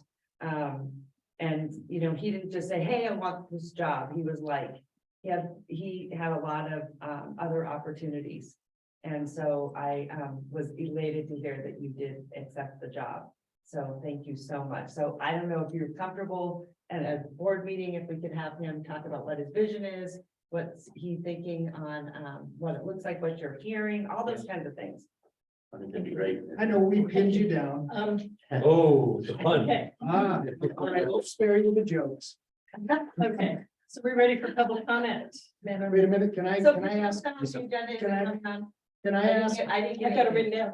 can I ask our council a real quick question? Can we just amend item H, or do we need to have an agenda item to amend the agenda item? To say RSCVA board members may share announcements, reports, updates, and requests for information or future agenda items. So it's been a change recently, but that's. I see. that- I'm new to the club. Yes. So, all right, Because I don't know when it's appropriate to ask for an agenda item. So you can always reach out to the chair. Yeah, really, really the best way to do that because the agenda is set, I set it with Charles. So So, please, all of you feel free if you've got agenda so, items, so. and you again, want, with all due reach out respect- to me or Charles. With please. all due respect to that, what if you decide or Charles decides that's not an agenda item that you want to put on and the rest of the board members would like to see an agenda item like Did that? that happen? So that's how we do it at the commission. It's request for future agenda items and then the board can say, yeah, we'd really love to see Okay, I'll that. consider. Yeah. Mr. Murdoch and then Mr. Squaga, and then we're gonna try to do public comment. I just. Get you one guys out of Last here. comment, thank you to the team, Charles and team, Mhm. great day, thank you. Love what, we have a lot of good questions, appreciate it. Nice to see that we done here. We love it, you're moving the boat in the right direction. It really cool, I really do, it's great team. Thank Trent. you. Thank you. Mr. Squaga. Just a real quick committee update from the Finance and Facility Committee. And Mr. Hartung touched on it. We did have a brief presentation from the Western Heritage Center. Yeah. And mainly I just want to update the group because this is a very fluid discussion. There's a very small window of opportunity. Obviously, there's political, we're looking at a possible project here that would involve many players, not just the RSCVA.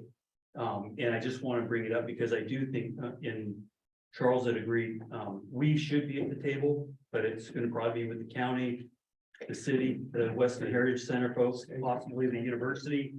Is very complex to figure out how this puzzle could ultimately come together. It may not come together, right? Yeah. But I think we want to at least be at the table and say, we gave it a shot, or we deemed that it wasn't worth doing, or we couldn't pull it together, but we will be coming back with more information at some point on, and probably asking for the group on how we can support it. So once we cobble all the players together. So are we moving on to item I, comments from the public? None of this kind of deal. So if I can just say So something. I will close that. Yeah. Before I move to adjournment, Mr. Harris. So just to kind of wrap up the year, first of all, thank you all. Thank you all for your passion. Thank you for being here. Thank you for everything you do. Lisa's about to stand up and walk around and hand out some gifts that we have for you for the holidays, which are right in the middle of the room as a token to say thank you for everything that you do for the RSCVA and for our community. So happy holidays to everybody. Thank you. Before I adjourn, I just want to wish everyone a really happy, safe, hopefully not overly hectic holiday season. It gets pretty crazy this time of year. And also remembering too that it's not always the easiest time of year for some people. And so really reaching out maybe to family and friends who might not, celebrate like you do or might be by themselves. So kind of an outreach in the holiday spirit. And thank you all for you guys being on this board and the work that we do, and for the staff who's just incredibly amazing. Can't appreciate. I do in the city and I do here, depend on you guys. So thank you. And with that, we are adjourned.